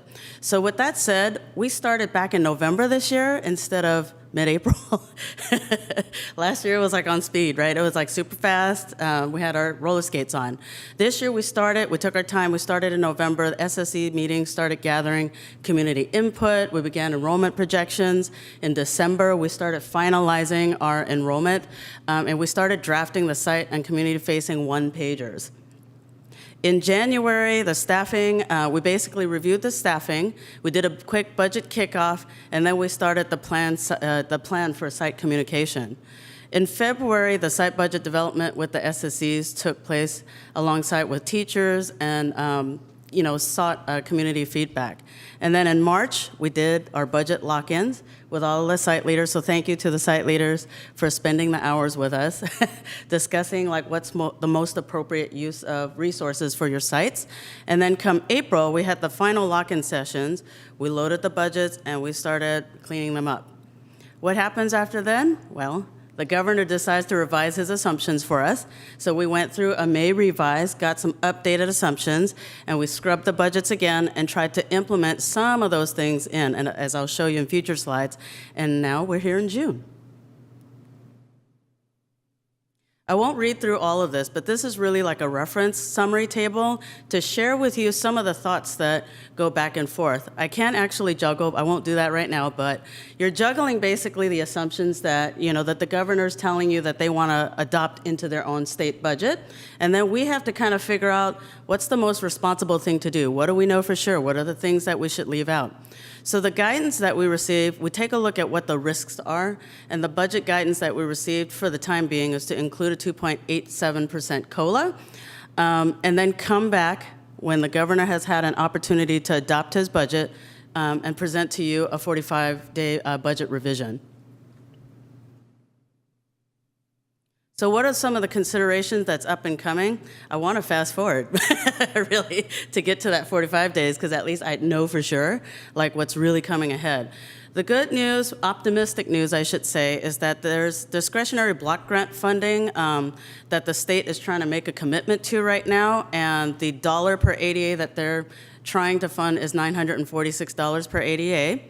In addition to that, I don't like calling it a super COLA, really. It's just a one-time additional COLA that the state's going to fund. It's approximately 1.44%, and I did the math on that, according to the LCFF calculator that we have, and it equates to about $600,000. So those are the things. I'm hoping it comes to fruition with my 45-day budget update. So with that said, just a quick reminder, because we do a lot of the comparisons based off of what we've reported in the past. I won't comb through all of this, but enrollment's roughly 3749. Attendance levels, as mentioned by the academic team, is circling around 96%. The revenue we had is almost $70 million. The expenses we had was almost $76 million. Whoops, we're at deficit spending, but really not, because we had a lot of carryover balances from the prior year that we're trying to spend down that were restricted grant related. So what does that mean for today? The beach ocean side, I'm not there right now, but the enrollment that we have is still relatively flat right now from working with student services and looking at, the enrollment projections. We decided to keep our projections at 3,750. I would say the attendance trends are moving up even since the last time we reported P2. So we're projecting approximately 3627 ADA is our actual attendance. It's a little over 96%. The revenue that actually generates for us is approximately $71 million. In terms of expenses, we're at $75 million. So in my previous slide, I showed you deficit spending was approximately $5 million, and now as we're spending down those grants, you'd expect that this difference will start narrowing. So now let's take a deeper look. This is a high-level summary of all your unrestricted and restricted funds. When you take a look at what I've circled up there with the COLA implemented in place, you could see that overall the net increase is about $1.5 million. You'll notice that the local revenues right now is projected a decrease, and the primary reason for that is that we don't project revenues for local funds because they're primarily donations. So as we get into the new fiscal year, I anticipate we will receive additional donations, and that figure will start coming up as we provide budget updates. Taking a look at expenditures, there's a lot of fluctuation here, but it's for good reasons. If you take a look at certificate salaries, we're planning to increase that by $1.5 million. The green in the non-salary line items for material supplies, services, and other operating is primarily because, as I mentioned, we're spending down some of those restricted grants carryover. It carries over only once. It doesn't keep carrying over. I wish it did. It doesn't keep carrying over, so you have to start taking those expense line items out of your budget. In addition to that, we also realigned some of the service contracts that we've had that we put in place, particularly for special education program with positions that were very difficult to fill. We had to contract out for that in the current year. We anticipate that we should be able to fill, hopefully, some of that in the upcoming year, but should we, still experience vacancies in those areas, we'll do the fluctuations again, and we'll just provide that update to you. Any questions on the current year budget before I go forward? You mentioned on the local revenue side that you're about donations, but how much of that is, or are you anticipating any loss in local revenue due to the closing of Golden Gate and potential sale of Golden Gate Fields? So with the sales of Golden Gate Fields, I prorated because they're on the hook to at least pay us a proration of what the property taxes are supposed to be for that. So I took out almost $300,000 to prorate that. And then you'll see in the subsequent years, in the multi-year projections that will be presented later on, you'll see that I took it all out. Great, thank you. Great question. I'm curious about that too. So just kind of highlighting for you some of the things, because we always say materials and supplies. What are the things that fall under the categories of materials and supplies that were funded from one-time funds? Some of the categories include textbooks, some of the core curriculum stuff, books and reference materials. We do actually have some materials and supplies, like the printing paper and the pens and stuff that we buy. Non-capital furniture and equipment includes things like the chairs, the desks, the laptops that we're purchasing. And then I'm happy to report that 4,700 is zero for food.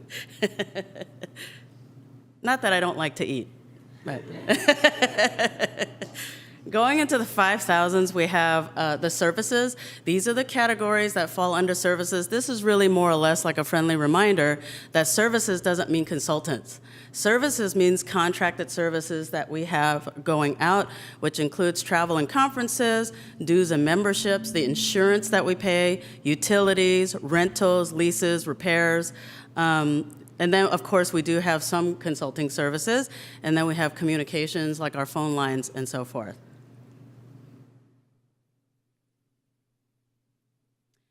This is a quick refresher, unrestricted versus restricted. Unrestricted funds are the funds that you're allowed to set aside for a rainy day.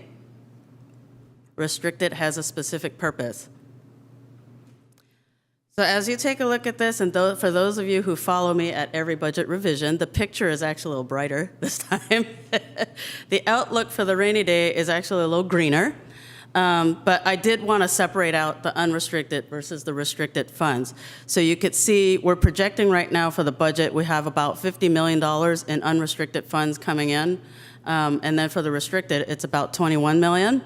Then you look at it, the expenditures, we're at $42 million. For unrestricted, we're at $33 million for restricted funds. I will take you all the way down, because then what does that mean, for our bottom line? What's the true meaning of that? What's falling out? Do we have any available balance after the fact? And we do. So number one, we met our 3% required reserve, and we have additional reserves. It's not quite the 2% anymore going forward, but we have approximately like $1 million right now that's kind of set aside.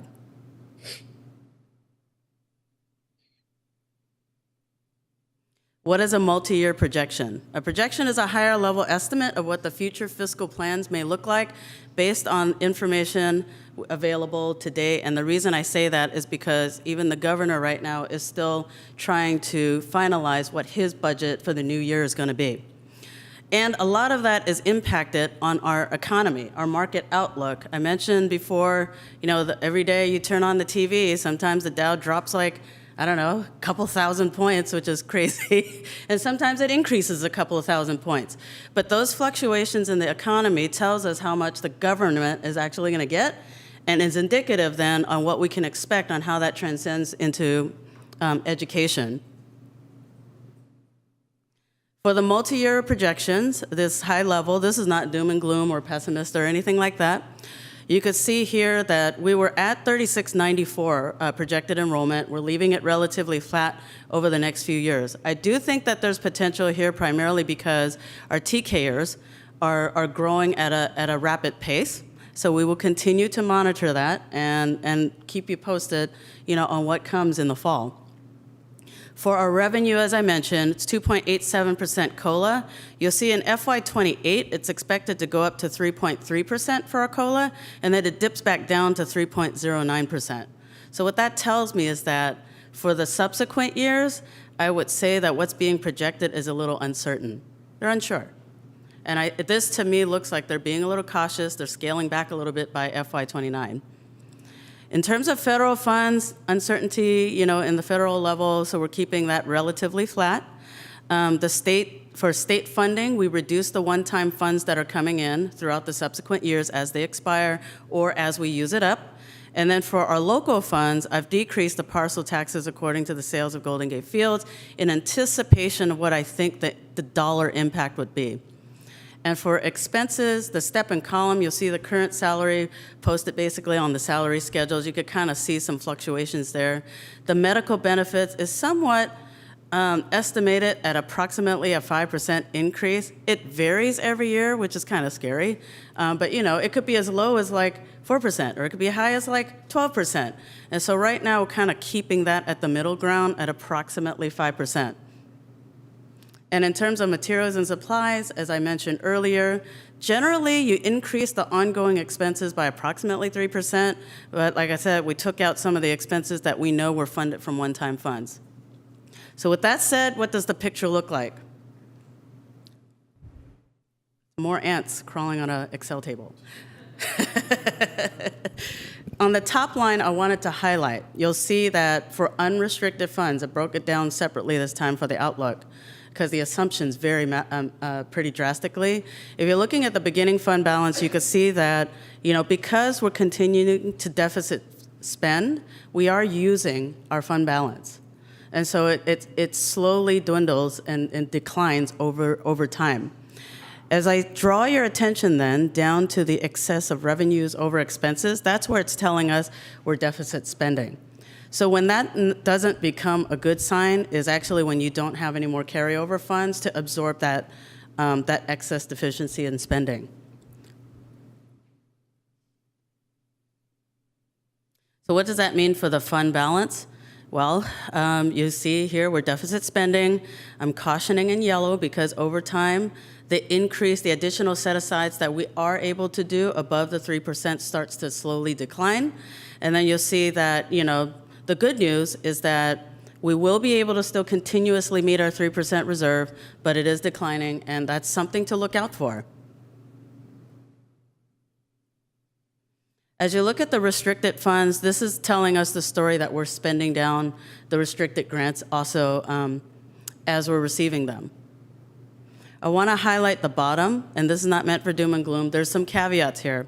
So you can see based off of what we know today, we anticipate then we will spend down all of our restricted grant funds by FY29. From my experience, is that going to hold true? I would say likely not, because right now, 2 years down the line, usually the governors will make, you know, updated priorities and we'll get new grant funds that are coming in. It's just that we don't know that right now. And so, you know, trying to project out in the multi-year when that information isn't available is tough. And so all we could do is kind of state what we do know.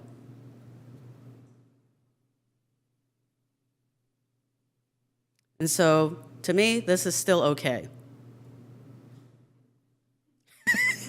Not because I put a stamp there, though. So this is just a combined total of the unrestricted and the restricted funds that I just shared with you, so I won't comb through all of this again. So what's next? We're going to be busy, that's for sure, because we're trying to wrap up the current fiscal year. We're entering into adopting the next fiscal year. We want to come back in 45 days and give you guys an update, and then we'll start closing the books and give you unaudited actuals report, tell you where we ended up closing up the year, and then we get to do it all over again. Any questions? Questions?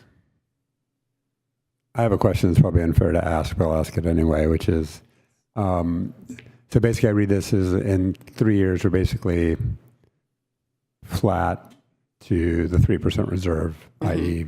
still being able to run our own schools. And your assumption on the COLA was what was given from the state, which was like, we're at 2.8, and forgive me for not remembering off the top of my head, 2.8 and 3 point and change, and then that back down to 3. Yes. Do you have any sense of like how, if you push the 2.87 or whatever it is through for 3 years, how much variability does that put in our budget? In other words, like, how much trouble are we in 3 years? I'm just trying to. That 0.5% increase is approximately, I would say, a range from approximately 500,000 to 700,000. Okay, that's helpful. I mean, not good, but helpful. Any other questions? Great, thank you, CBO Wu. Thank you. I think we're going to move on to the public hearing on the proposed budget for FY 26-27. We'll conduct a public hearing to provide community members an opportunity to review and provide input prior to the board consideration and adoption of these documents. Final adoption will be at the next board meeting.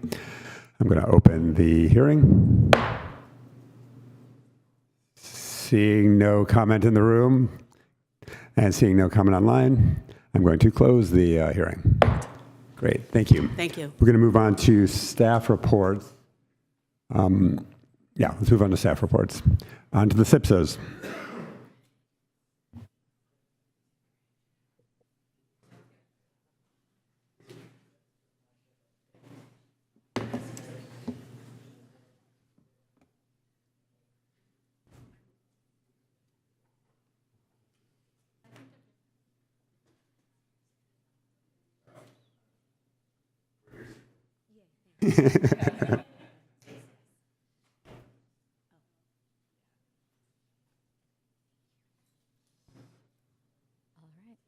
Okay. All right. Hi, everyone. I'm Ana Delgado. Thank you all for allowing us to be here and present our school plans for student achievement at the elementary level. I'm the principal at Ocean View Elementary School, and my colleagues here at the elementary level will also introduce themselves. Hi, good evening. Catherine Floresca, principal at Cornell. Good evening, guys. Melissa Poole, principal at Marin, for another minute. All right. Okay, so, sorry, I have it over here too, but I guess I don't need that. So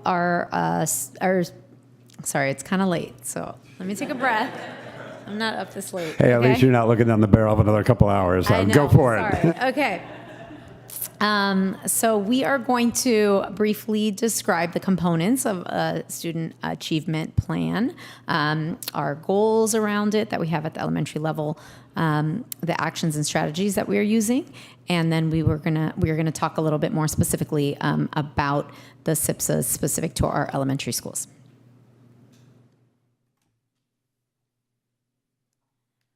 Great. And so the SIPSA process, it is always like a continual process of improvement. We're looking at student performance. We analyze data. We identify needs. We set goals. We create plans for action and then determine measurable outcomes.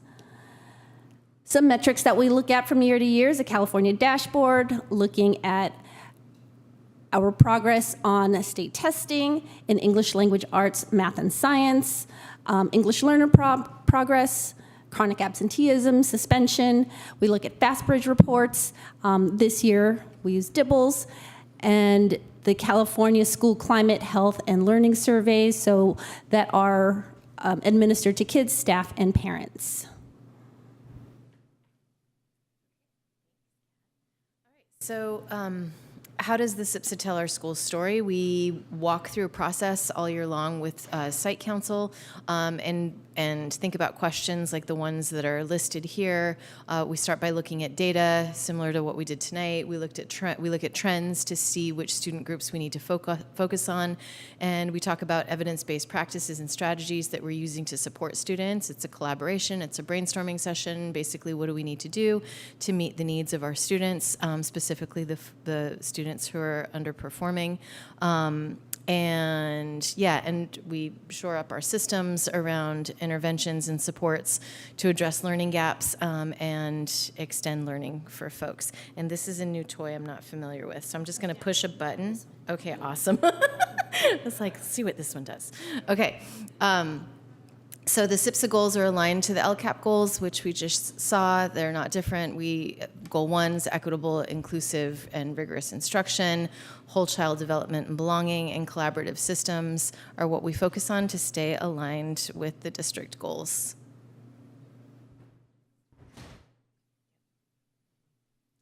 All right, so we kind of highlighted out kind of the overarching strategy that we use, and these are common to all of the schools. So what you can see is all of us are, teaching to the standards. We all are looking to have fully credentialed teachers, having assessments that we do beginning, middle, end of year, providing professional development, doing things like SSTs, we've increased our curriculum offerings at the elementary level, providing different interventions, targeted ELD and ELOP, among other things.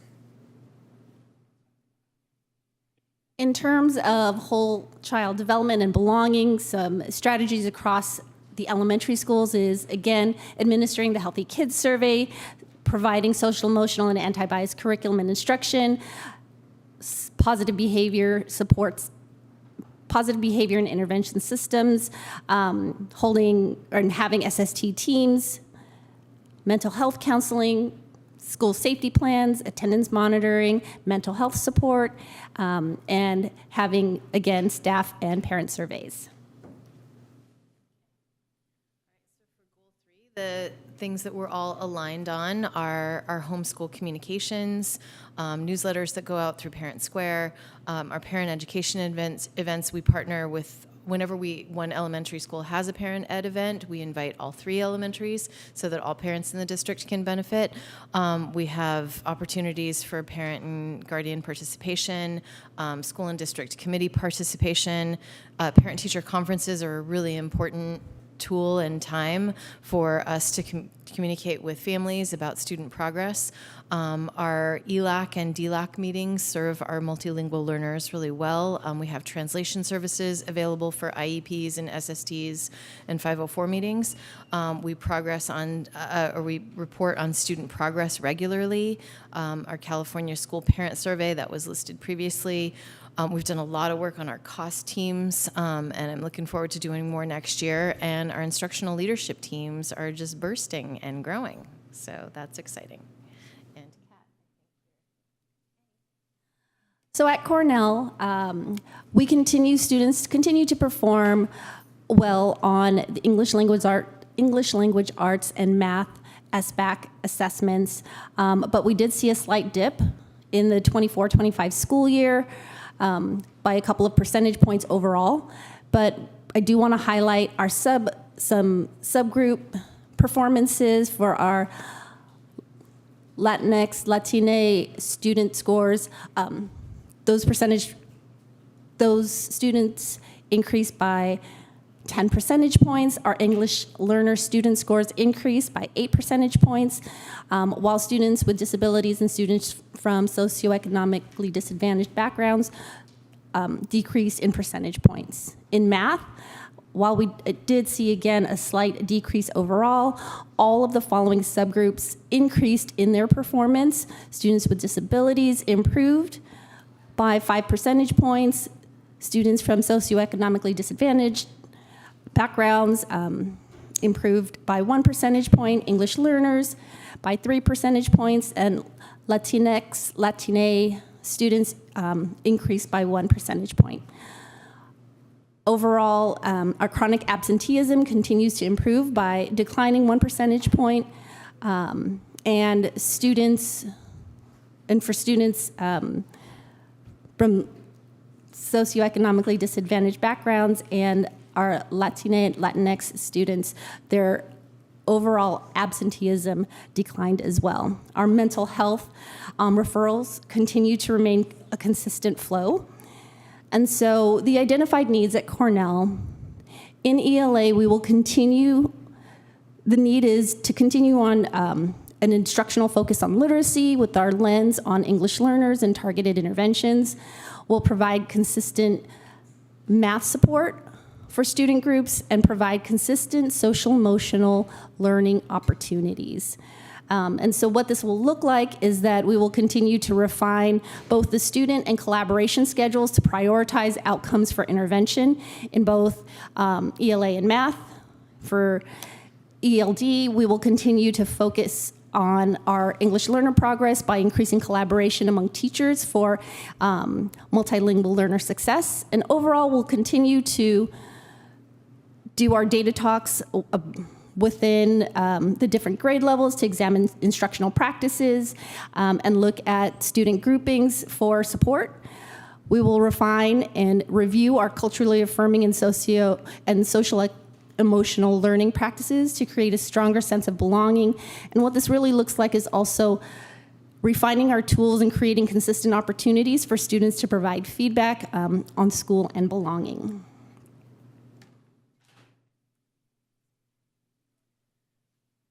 So at Marin, we've been working really hard too, and I'm really proud of our scores. Our student scoring proficient went up slightly, 2 points to 77%. Our Latino students went up 4 percentage points, so not quite closing an opportunity gap there, but we're definitely getting closer, and that's exciting. Our Black students increased 3 percentage points. Multilingual learners increased, oh my gosh, 7% percentage points, and students with disabilities also increased. One thing to pay attention to is 2 student groups that decreased were our white students and our students who are socioeconomically disadvantaged. And that's our ELA scores overall. In Fastbridge, our A math scores, this is K through 5. So the first group was 3rd through 5th. That was based on the CASP. Our first K through 5 scores, everybody went up. 84% of all students proficient. I'm really psyched about our Black student population. They grew 10% to 88% proficient, and on this assessment, they closed the opportunity gap. I recognize that this is, not cohort data. I recognize that this is, a very small group of students, but I think we're definitely heading in the right direction. Our Latino students grew to 79% proficient, so it's exciting to see them get closer to closing that gap as well. Our 2 or more races went up to 85% proficient. Asian students and students with disabilities stayed approximately the same, and our socioeconomically disadvantaged scores increased to 74% proficient. So doing some great work there.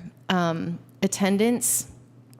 Our number of students who are chronically absent decreased to 5%, and all of our student groups decreased as well. So that's exciting to see. I think the letters are definitely working. It's improved communication, and it helps parents know that that we want to work with them, and it opens the door for opportunities. So I appreciate the letters that are sent out regularly.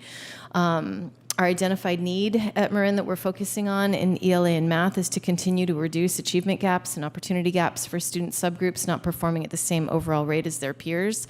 And our efforts to reduce chronic absenteeism are working, and an area to focus our target our focus, is with our students with disabilities who have a lower attendance rate. Okay, so some of the action steps that we're taking in ELA is we're refining our prep schedule, prioritizing collaboration time for teachers at least 4 days a week, and continuing with the protected what I need time. In some grade levels, this will go down to 30 minutes next year, but our data supports that shift. And our designated ELD curriculum is going to continue to support us along with designated ELD time in the schedule next year. Our math intervention program has been an area of focus for a number of years at Marin. I'm really sorry to say that Yael Bloom is parting ways with us this year. She's been moving on, and she's been carrying the torch in math intervention for a long time. And a lot of our growth is due to her. So we'll be sad to see her go, but the program is going to continue, and we'll be supporting students in math during win time. We're going to continue all the great communication around attendance, and overall our culturally responsive teaching practices, continuing to emphasize those, our data-driven response to intervention and serving the whole child, focusing as well on how to support kids with a collaborative lens during cost team time, and focusing on our inclusion model with the growing number of students with disabilities. We added a new ESN class 2 years ago, and so we have an increased number of students with disabilities at our school, and it's exciting to see them included in our school.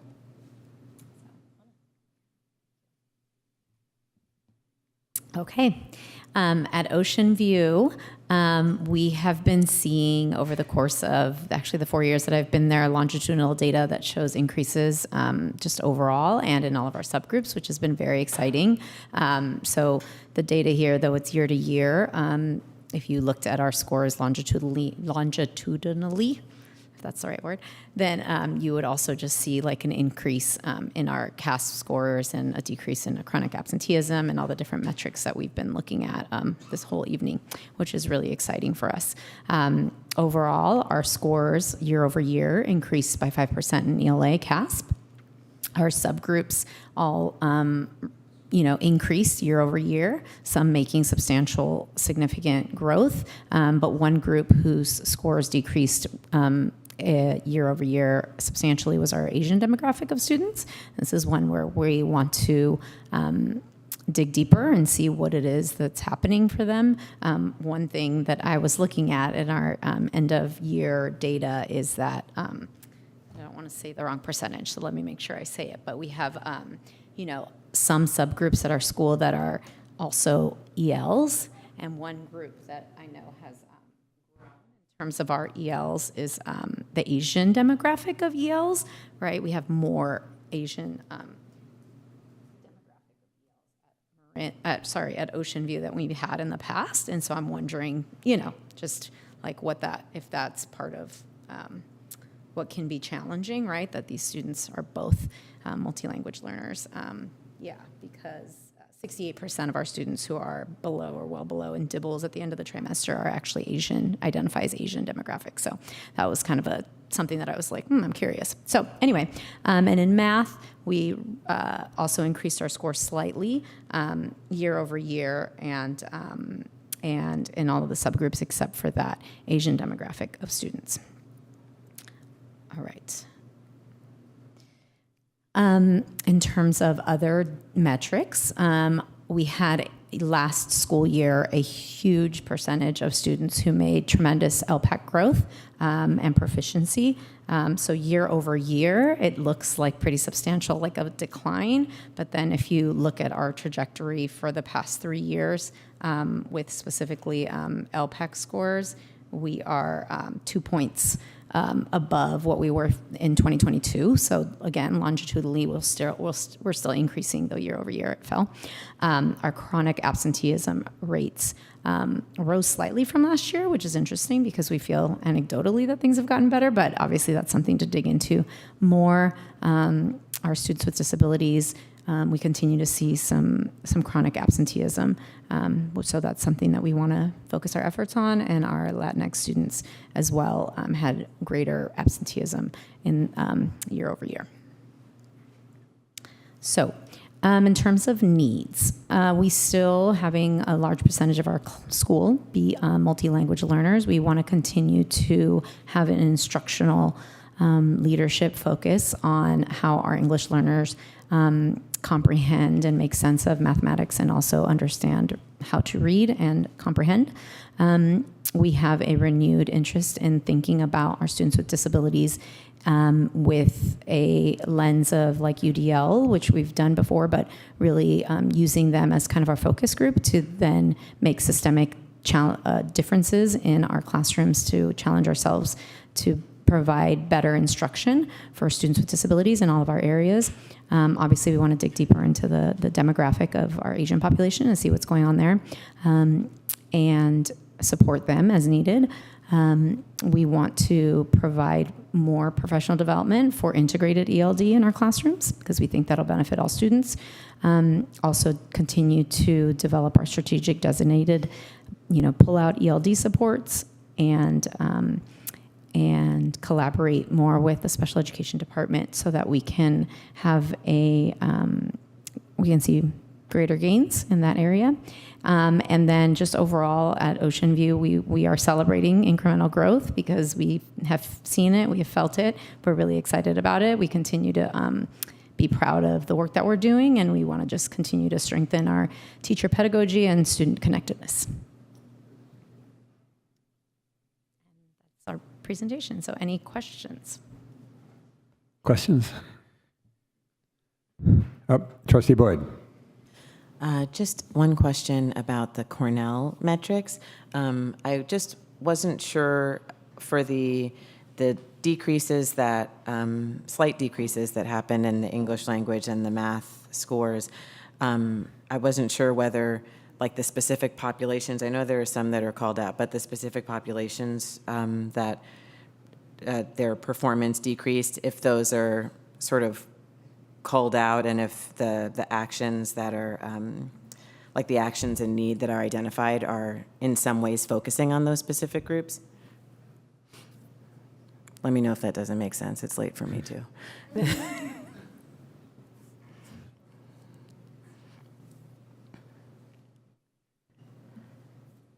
So, yes. So, for example, for students with disabilities and students from socioeconomically disadvantaged backgrounds, I mean, absolutely, like, this is all part of not just what I need time, but our cost process in terms of like really identifying and working with our teachers and all the different adults who support the individual students, making sure that they are getting all the well-rounded support that they need. And so, it's not just about like the win time, but it's also the coordinated effort for individual students. And I would say similarly for any student who's struggling in math as well.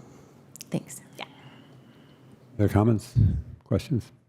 My one comment would just be, I think in general, the SIPSA results sort of show our focus. Like we see where the places where we focus are the places where we're making progress in general is across the board. So I think that just tells us as we pick the things that we focus on each year, those are the choices we're going to have to make in terms of the places we want to have the real impact. So thank you. If there are no other questions, I think we'll move on. Though I think we need to make a motion before we move on to the secondary schools to extend the meeting. Trustee Hopwood is giving me the stink eye, but I can make a motion. How much longer do you think? Should we just do 30 minutes to start with? I think we can only make one motion. Can we? Oh. I think we get one motion to extend the meeting, if I remember the bylaws correctly. Sorry.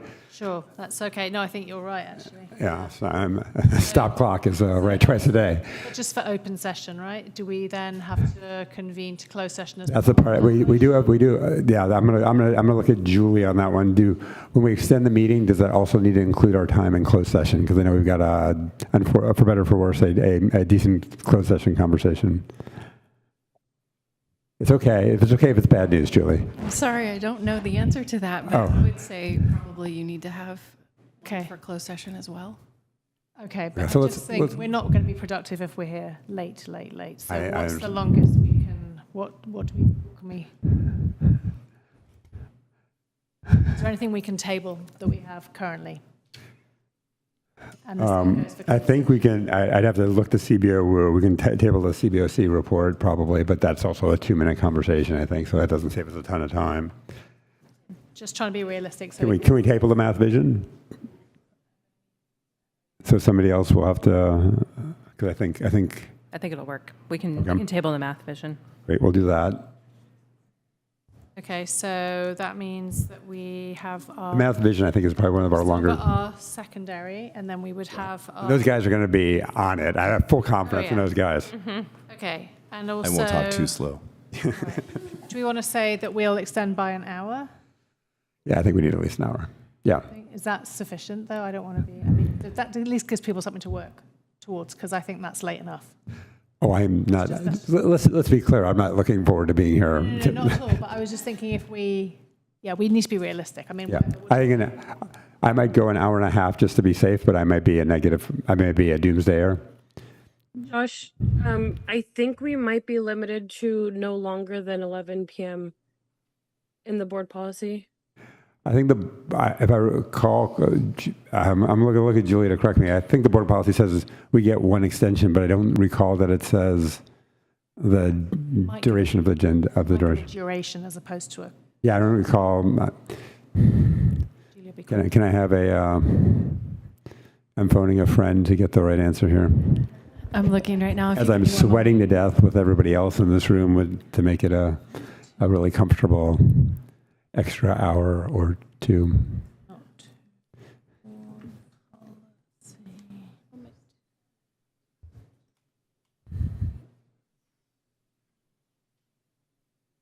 Here we go.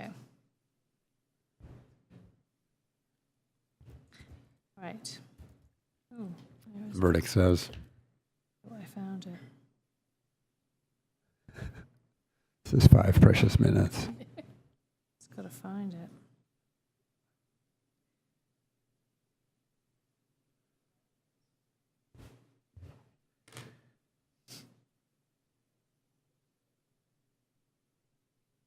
We can't skip the board bylaw, I don't think. I think we have to, well, I guess we could do it at the next meeting. The salary piece. I think we have to do it this year. That's a conversation. We can push it. We can push it to the next meeting. Sorry, I'm just trying to find. Oh, research. All right. I'm Yes. still looking. I'm sorry. Here we go. Used to have it. We're looking up whether or not there's a limit to how long we can extend.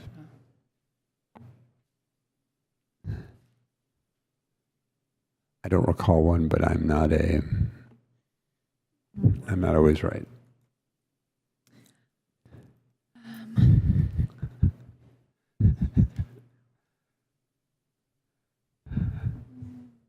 So we just call.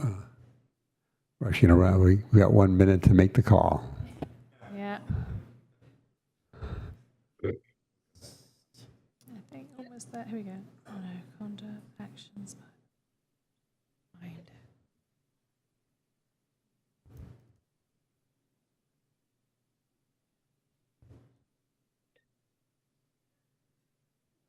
It does or does not. I don't think it exists. Okay. I can't find it. Okay, so let's assume, I think we're going to assume that it doesn't say anything since we can't find anything. So I'm going to recommend that we extend for an hour and a half and hope that we do not have to take that full time. And then after this presentation, we'll have a brief conversation about amending the remaining items on the agenda. Does that sound appropriate? Yep, so I move to extend the meeting by an hour and a half. Great, can I have a second? I second.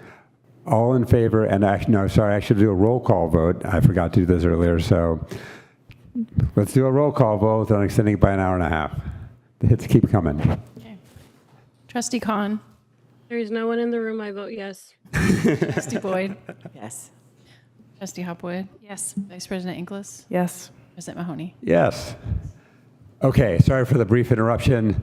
Help bring us home for this last hour and a half. We're ready. All right, well, thank you for having us. I'm just going to introduce myself, and then I'm going to have my counterpart introduce herself. Eric Mapes, principal of Albany Middle School. Good evening. Michelle Lautsheim, assistant principal at Albany High School. Darren McNally could not make it tonight. Okay, so we're going to go pretty quickly here in the beginning because I think it's a lot of the same. I will say in going through the SIPSA process this year, I think there was more collaboration than there's been in my 4 years at the middle school with different groups. And I think that's a testament to Dr. Stone and her team wanting us to do that and pushing us to do that, which actually really does help in the process. As 15 years as a teacher, I actually never was asked to look at my school's SIPSA. So that is a good change, positive change. Okay, so at the middle school, much like the elementaries, we are looking at basically the same data, except we moved from FastBridge to STAR. And we have some growing pains with STAR, but I think the one reason we went to STAR reading and math is because our FastBridge scores were much higher than our CASP scores, and so was it really giving us a good local assessment of what the state assessment was showing. So that was the reason why we moved this year.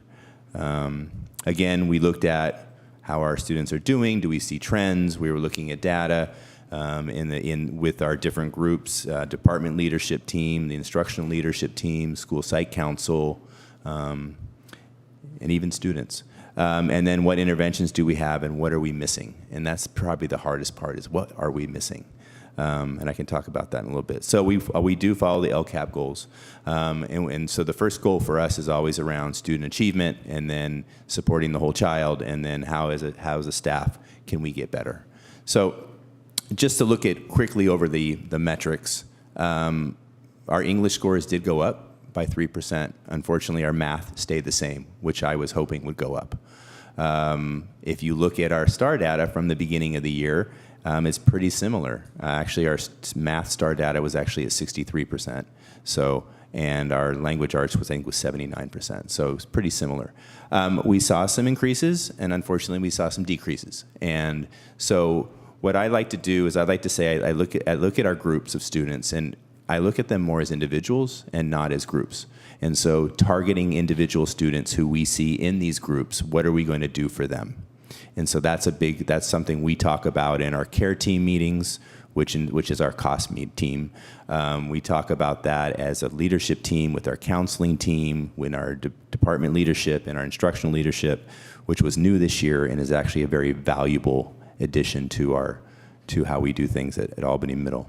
And our science went up by 1%.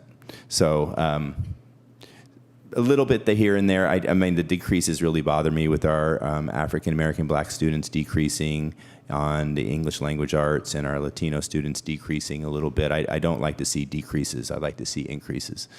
So those are things we're going to work on and continue to work on year after year after year in what we put into place. English proficiency percent actually went down. And so that's something for ELD we want to really, with our English learners, really address this coming school year. Chronic absenteeism went down, not enough. At the middle school level, you have to be there. In order to even, was it 60% of being successful is being there. They have to be in the classroom. They have to be working with their counterparts, their peers, and every day they miss makes it hard, especially when we do 2 days a block. And those days it's like missing 2 days of school. So chronic absenteeism did fall for many, but did also increase for our African American Black students. But it fell for a few. We still have more to go. And so I think I'll talk about this a little bit more. Our suspension rate did go up, unfortunately. I don't like suspending kids. We do everything we can to not suspend kids. But there are some things that happen at school that require a suspension. And that's the decision I have to make and Mr. Frischman and our team. And that's not an easy decision that we make when we have to do that. So our first goal, is to increase student achievement. Our identified need is students in achievement and opportunity gap populations have academic outcomes below the school average. This disparity must be addressed through this plan. So that's what we're doing through this plan. We're addressing that as a team. We're still offering the intervention classes, but something we're doing a little bit with those intervention classes is who's teaching those intervention classes and targeting those intervention classes with teachers that are able to help those kids. And we've seen it happen. I've seen it happen. I'm thinking the teachers, I don't want to name names, but I do think targeting those, having specific teachers, having after-school homework help. We had that. We started that a little bit into the fall semester. Looking at the data, and I think that's something we talked about in our ILT meeting today with our team about how are we going to do that, and then what are we going to do with that data, and how are we going to work closely as a department leadership team and an instructional leadership team to help with student outcomes. When we go to the whole child, we did see positive increases, I think, this year, and part of that was we had a full-time wellness coordinator. Yeah, we had one campus supervisor, but we had a yard duty aide, and we had another person to help us as well at school. I think having more adults on campus is always a good thing. It's that proximity piece. So that helped. Care team is a really important part of what we do in identifying kids who, whether it's for absenteeism, they're struggling with mental health, having a strong mental health program, which we do at our school site. All of those things really help with supporting the whole child. And again, offering them things that they can do outside of the classroom. That is a very important piece. We had over 30 clubs. We have 13 sports. We have one academic team. We have a very strong, thanks to you all, a very strong visual and performing arts program. All of those things make a child's experience that much more meaningful at middle school, which is a very tough time in a parent's life and in the children's lives. When you were 11 to 14, you were going through a lot of changes, good and bad. Then we get to communicating and leading together, and our identified need is to successfully meet our school goals. Teachers must receive high-quality, targeted professional development, along with the time and support needed to effectively implement new strategies and instructional tools. And as we know, time is our friend, but also our enemy, because there's not enough of it. One thing that in this, what we decided to do this year is we were going to have 2 of our teachers are going to become instructional coaches. They were our new teacher advisors this year, and they built relationships with the newish teachers that we have at our school site. So they're gonna be working with the administration, the counselors, the department leadership. They're also a part of the instructional leadership team to really focus on how can we make teaching and learning better in everyone's classroom. We also, almost everyone's coming back. We don't have a lot of turnover this year, which we've had over the years, but part of that is because we keep getting bigger, which is a positive, but it also means you need to hire new staff. So creating that consistency, that stability, I think is a really important piece. We also this year had critical friend groups where it's like a professional learning community, and we brought people together from different grade levels and different departments and had them talk about important topics. And so these are the things that the staff, the faculty are really into doing and wanting to do. They want to get better. We want to get better. And so that's an important piece of being at a school site. And now I'm going to pass it off to Michelle. So the WASC accreditation, this is something a little bit special for the high school, and this is part of the improvement process for the high school as they go through the accreditation process. And what I just want to mention is that we do use the CIPSA, and those 5 goals for the high school and 3 of those goals for McGregor are kind of the WASC action plan. And so it's all about kind of making sure our school is meeting the standards for student learning and school effectiveness. So it's ongoing in terms of improvement process. I do want to mention that Albany High School was accredited during the 24-25 school year, and so full accreditation 6 years with a 3-year mid-cycle review. So that was last spring. And then also McGregor had their mid-cycle review this school year. Okay. And so why the formatting looks different is that we stick to the WASC action plans. In terms of the metrics at the high school, just like everybody else, in terms of kind of our dashboard metrics, all the trends are going up. And so we have, ELA and math going up. And one of the things I do want to point out is that our ELs making progress. We were in the yellow. It's a decrease from the previous year, but it's slightly decreasing. But when you look at post-COVID as a whole, the trend is going up. In terms of preparedness for college career, this is a huge jump for Albany High, with 76 students kind of being eligible for the CSUs and the UC eligibility requirements. And so I just want to mention that. Our suspensions also less than 1% and low. Oh, I forgot about this. Okay. And we have 68% of our students at grade level for both ELA and math. And our DNF in courses needed for graduations up to 30% receiving a DNF. And one of the things I want to note is the graduation rate, 99.3% for the class of 2025. This is the best we've ever had. I've been at Albany High since 2003, so this is a very significant number. So just want to point that out. And then our California Healthy Kids Survey, we actually have an increase in terms of students indicating feeling of school connectiveness and feeling that they have caring adult relationships at the school. So just want to point that out as well. And then in terms of the high school, the 5 CIPSA goals are our WASC action plans. So the first one is organization for student learning, right? Reviewing, realigning school systems to kind of reflect the SEL and learning, and also kind of aligning school-wide learning goals, and revising the mission and vision statements. And so the identified needs is to basically work together as a staff and kind of unifying that mission and vision to serve others.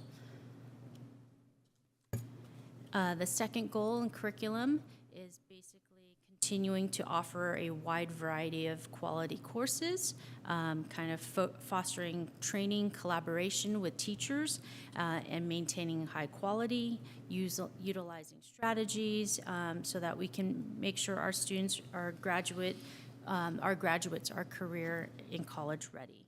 So again, aligning our interests and also ensuring more career college readiness and kind of providing more interventions for students are kind of things we're looking at.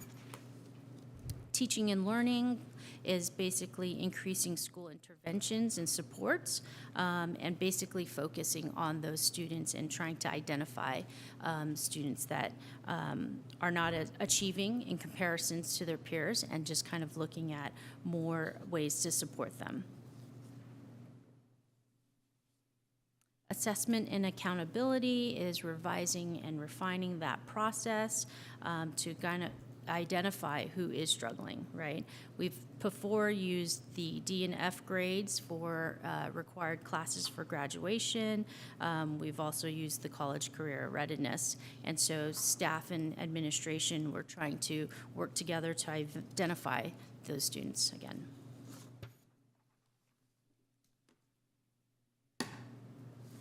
School culture and support. One of the improvements is on communication throughout the school, whether it's from district to school, administration to staff, and school to students, and school to families. And so kind of finding ways to make communication cohesive. And at McGregor, it's curriculum and instruction, refining academic instruction techniques. One of the things about McGregor students in particular is that they haven't been successful in kind of traditional academic environments, and so just trying to find ways to really make them feel like they belong, whether it's smaller classes and more personalized relationships with those students, which connects with Goal 2, social and emotional learning, and creating a stronger culture and sense of community for our McGregor students to help increase engagement.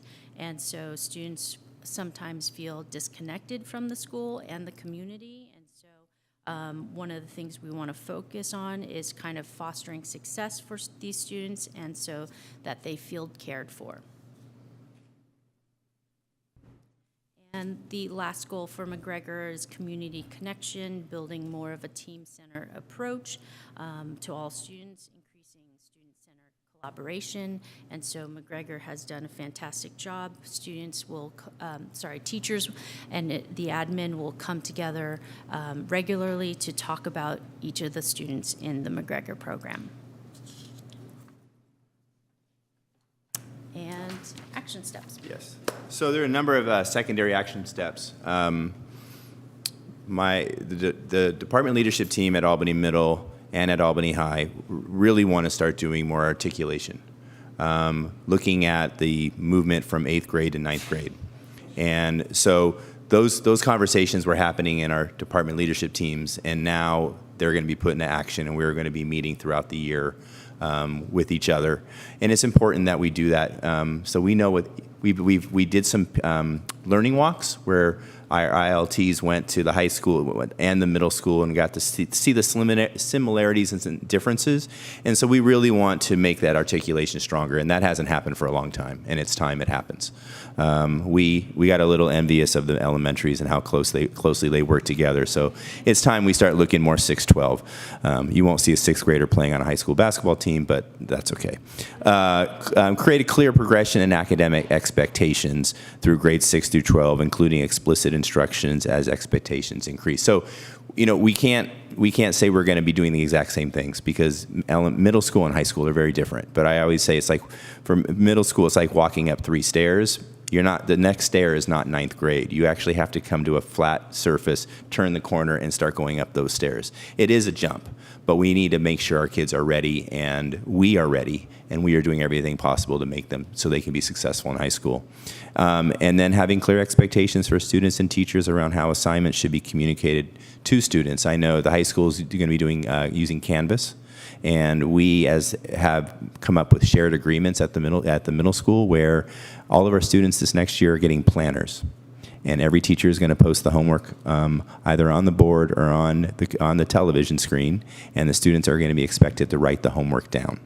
So instead of having to go to 6 different places to find on Google Classrooms to find the homework, it'll be in one place, not just for the students, but for the families who we want to help them make sure they're staying on top of their studies. So some exciting things happening at the secondary around our partnership that we realize that needs to happen, and everybody's at that point of ready to make it happen. So, and our ILTs have already been meeting, so it's good stuff happening. So wanted to make sure we put that in there. And at that point, any questions? Yeah, terrific. Any questions from the board? I have one question on the high school. So 30% of the students received a D or an F at the interim progress report, but you had a 99.3% graduation rate. So I guess 2 questions. Can you graduate with a D? Yes. Okay. But how are you getting the Fs up to get to 99%? Like that's a huge jump. Well, I don't know the percentage of the Ds and the Fs, but Yes, so if a student gets an F, they are not receiving credit for a class, and if it's a required class for graduation, there's interventions, there's credit recovery depending on a student's age and how many credits they're deficient in. There is the McGregor program in which they have a faster chance to make up credits versus if it's 1 or 2 classes, summer school is the most appropriate place. So there's all these different interventions. Other questions? Trustee Boyd? Yeah, just one comment, and this doesn't pertain to this more than it's sort of like a global comment across really all the belonging, especially data that we've been seeing, just to flag the importance of diversifying our faculty and our staff, our teachers in a very intentional way. It's something that improves the lives of our students across the board. But especially, one of the wonderful things attending these graduation ceremonies was hearing all the beautiful names, all the ranges of names, and it's just a wonderful rainbow of our community. And the closer we get to having our adults on campuses reflect that, the more likely that some of our students who might have a harder time feeling like they're connecting to an adult, the more likely that they'll be able to find someone. Hear, hear. Okay, any other questions? Thank you so much. Thank you for stepping in, and it was great. Appreciate it. Before we go on to the next things, let's have a brief conversation as a board, given our ticking clock. I'm going to make a few proposals, but feel free to. I'm going to propose we move the math vision conversation, which I think will be a hefty one, to our next board meeting. Seeing as I see Chair Tiedemann in the room, I'm going to say let's keep the CBOC conversation. I think the review and action we should take action on because they may have some contractual things associated with them. And then item 13A, the discussion of the board bylaw regarding salary. I think that'll be a hefty conversation. We have to take action on it this year, but given our time frame, I would suggest we do it at the next meeting if that works for people. That's my initial proposal. What quick reaction before we move to amend the agenda? Yeah, I looked back at our governance calendar spreadsheet, and next meeting looks pretty light at the moment. So I think anything we can move to that is a good idea. Great. And also, we only had 10 minutes allocated approximately for the CBOC report. I mean, it doesn't sound like it's a particularly long. I have full confidence in Aaron. I have full confidence in Aaron driving us home in so no, I think 8 minutes. I think what you propose sounds good. Yeah. Okay. And also, you were correct when we 9323 board policy can do it once, does not give a limit. Like I said, a stop clock is right twice a day. Okay. Okay, so can I have a motion that says we're going to amend the agenda and move the math division and the discussion of board bylaw 9250 to our next meeting? I move to postpone both of those agenda items to the next meeting. I second. Great. Can I have a roll call vote? Trustee Khan? There's no one in the room. I vote yes. Trustee Boyd? There are many people in this room, and I vote yes. Trustee Hopwood? Yes. Vice President Inglis? Yes. President Mahoney? Yeah, I'm sweating like a dog, but yeah. Okay, let's move on to the Citizen Bond Oversight Committee Annual Report. Chair Tiedemann. Good evening, board members. I swear I won't need 10. I probably won't need 8. My name is Aaron Tiedemann. I am the chair of the CBOC, and I'm happy to be here to present our annual report for fiscal year 24-25. First, I just want to thank all our members of the committee, as well as our district staff, particularly Linda, who chairs the meetings or staffs the meetings, takes all the notes, and does all the presentations, as well as Josh, who attends them on the behalf of your board. This report and the presentation are both brief and should be accessible, but as summarized in the report, our committee was formed in 2017 after the passage of Measures B and E. The report is our central responsibility each year, and it summarizes the spending of each bond and makes sure they're within the will of the voters. That is based on the annual performance audits that was received by both our committee and your board in March. And it doesn't yet include Measure L, but hopefully the next one will, as we know that that's started to sell its first tranche. Overall, we started the last fiscal year with relatively small balances in both bond accounts, as they have been largely spent down, with the vast majority going towards capital improvements to several schools. Measure B brought in a little bit over $72 million, and around $42 remains to be spent. So we're pretty much done, which is very exciting. Measure E was sold in several series and brought in about $27.5 million, and we have about $1.2 million remaining to be spent there. I anticipate probably by our next time looking at this, that'll probably be gone. The report this year also includes a couple new graphs from the one you saw last year that show the spending just in this last fiscal year to give an idea of what's been done recently. But the main conclusion and the highlight is that both our committee and the audit found no weaknesses or issues with the spending of any bond funds and concluded that those funds have been spent in line with the intention of the voters of the City of Albany. And just on a last note, I would ask anyone listening, if there is still any members of the public, we have some vacancies, so I would encourage people to take a look. We meet quarterly as needed, and we keep the meetings very efficient, so it is not a heavy lift. With that, I'm happy to take any questions if you have any. The speed reading is appreciated, and I appreciate Aaron does. And as Aaron said, he runs a efficient meeting. So for people who are interested, it's actually a really great opportunity to get involved about how we're kind of spending money for the next 5, 10, 15 years of the school district in terms of spending this bond money. And so we've done some really nice kind of I think in terms of overviews in terms of how this money is going to be spent. And as Aaron said, with L coming to be first being sold, we're going to start to have some actual action happening on that. That'll be fun to see. Any other questions? Thank you for your time. Thank you for your staying late, and thank you for your brevity. We all appreciate that. Of course, thank you. Have a good meeting.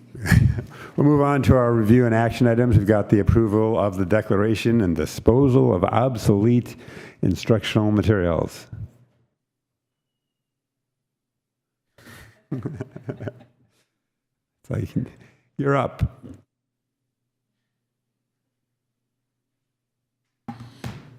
I'll be quick. So with the adoption of our new ELA curriculum, Fish Tank, we are recommending that we, in accordance with Ed Code, go through with the disposal of our obsolete reading and writing instructional materials, the reading and writing units of study from Teachers College and Lucy Calkins. And could you scroll, Julie? I'm so sorry, so I can see.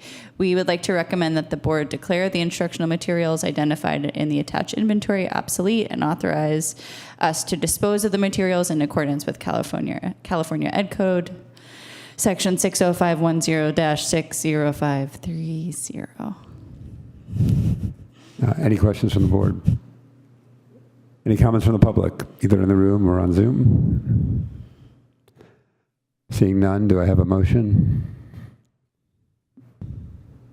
I move to declare the instructional materials identified obsolete and dispose of them. Second. May I have a roll call vote to dispose of the materials? Trustee Khan? There's no one in the room, yes. Trustee Boyd? Yes. Trustee Hopwood? Yes. Vice President Inclus? Yes. President Mahoney? Yes, thank you very much. We'll move on Thanks so to much. our two conversations about the Cornell Elementary all-gender bathrooms. CBO Wu, you're back.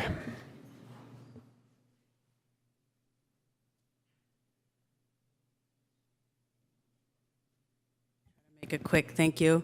At this time, I'd like to introduce Vanessa Rodriguez from our CPM partners to discuss the next two items. Thank you for sticking around. Hello, thank you very much, and welcome. I would look forward to working with all you guys, everybody else, and thank you for approving our contract a few board meetings ago. So I would like to discuss the Cornell Elementary all-gender restroom project contract. So Mark Builders, we went through a competitive bid process where this project has been reviewed and approved by DSA. The architect has been working diligently on trying to get this approved. Once it got approved, we went through the competitive bid process. Mark Builders was the second to the lowest bid. So we did have a lower bid, and that unfortunately contractor did not submit the correct deliverables. So he was then disqualified. Mark Builders was the next one. So we went through, did our due diligence, did the references, experiences, and did kind of like a whole reference check. So he checks out. We're excited. We're gonna mobilize. Actually, I'm going to submit the NTP, notice to proceed, tomorrow, and we're gonna mobilize on site specific this week to just setting things up and just kind of getting away of the land. And then next week we'll start demolition. Questions from the board? I'm sorry, I have one question, probably more for CBO. How should we think about these two projects in the context of all the facilities master planning stuff that's going on?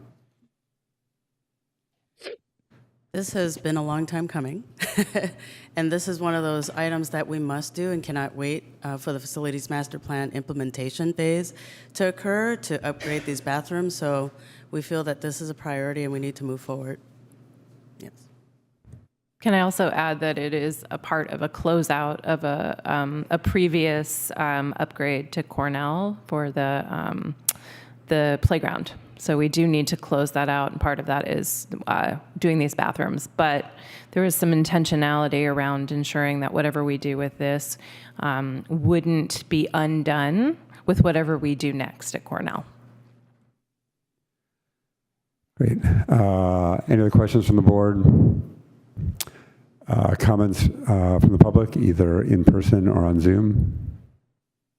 Seeing none, do I have a motion? Come on, people. Yeah, and I'll do it. Move to approve the contract with Mark Builders LLC for Cornell Elementary all-gender restrooms. Thank you, Trustee Khan. Do I have a second? I'll second. Okay, have a roll call vote. Trustee Khan? Still the only person in the room, I vote yes. Trustee Boyd? Yes. Trustee Hopwood? Yes. Vice President Inclus? Yes. President Mahoney? Yes. Great, thank you. We're moving on to the related approval of the agreement between Albany USD and SCG inspection, for the Cornell Elementary all-gender restroom project. So this contract is specific to a DSA requirement for project inspector.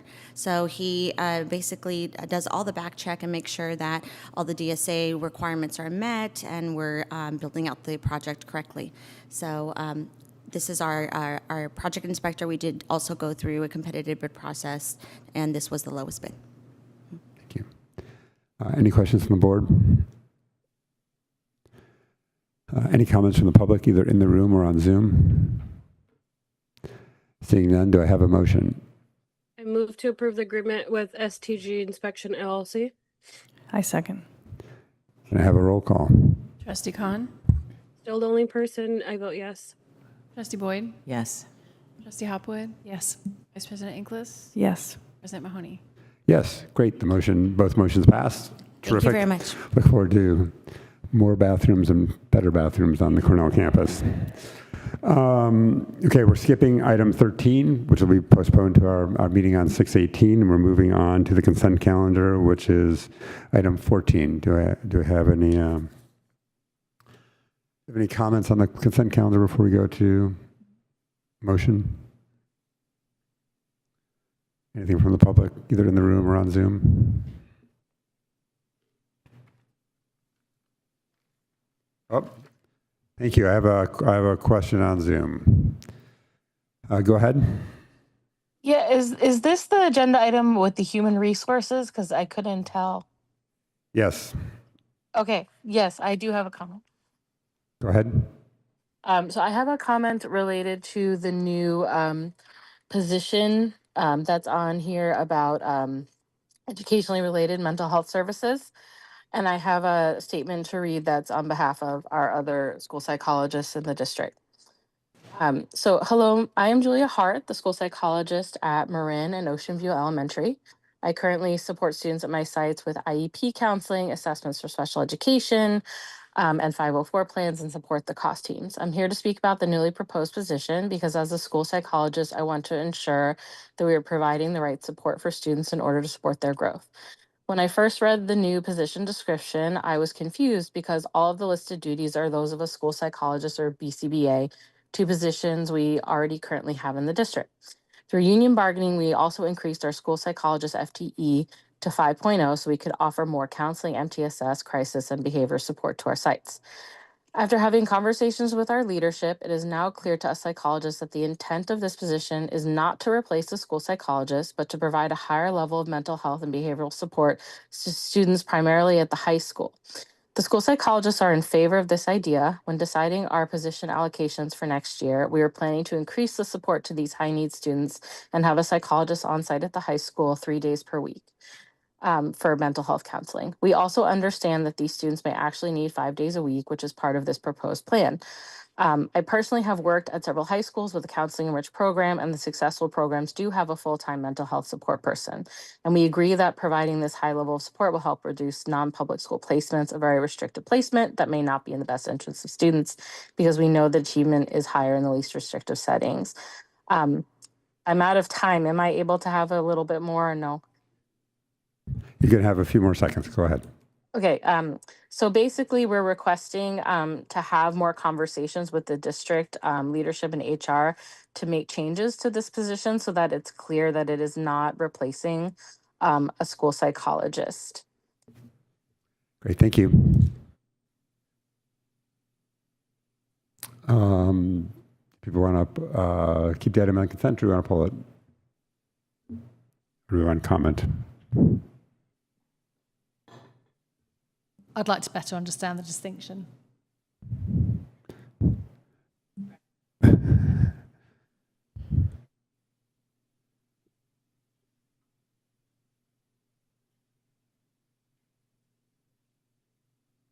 Good evening, Board. This position is not to replace a school psychologist, but to focus on supporting the high needs of mental health challenges for students with disabilities and being able to focus on the service provision as well as the case management of those students in hopes to help them stay in our schools and not go to a non-public school setting. Thank you. Go ahead. So it sounds like a supplementary That's position. correct. Thank you. Any other questions on anything else? Thank you for your comment. Anything else from the board on the consent items?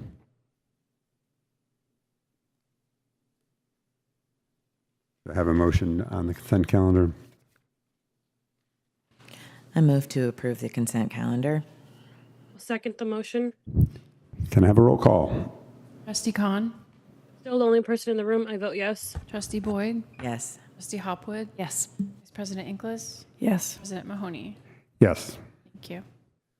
Great. In terms of future, we're on to future board meetings and agenda planning. I think the additional items are the ones that we identified in this meeting, which include the discussion of the board bylaw 9250 as well as the math vision update. Do we have anything else as updates?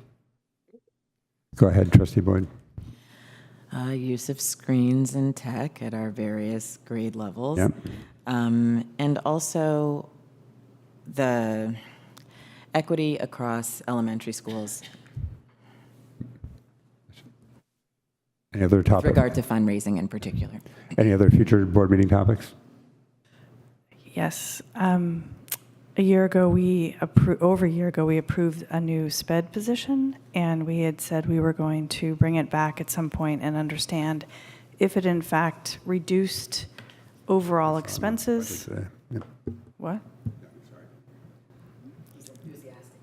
And I'd like to, in the new year, have that presentation, understand what's changed in the last couple of years, both with staff and money.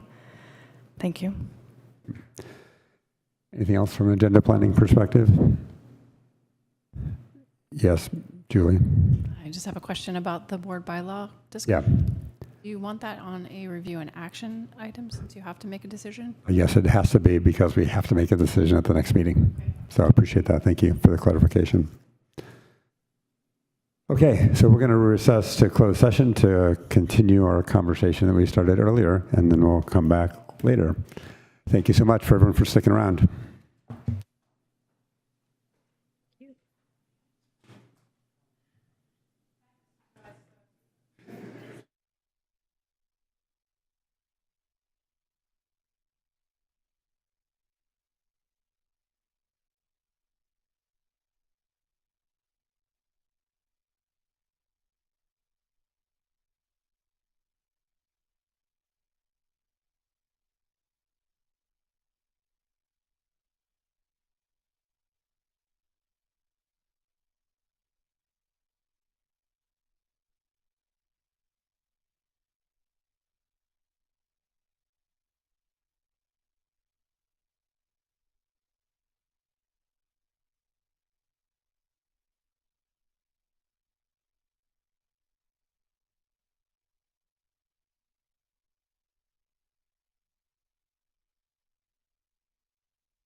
Reconvening from closed session, we took no further action, so we're going to adjourn. Oh, sorry, did he not start it yet?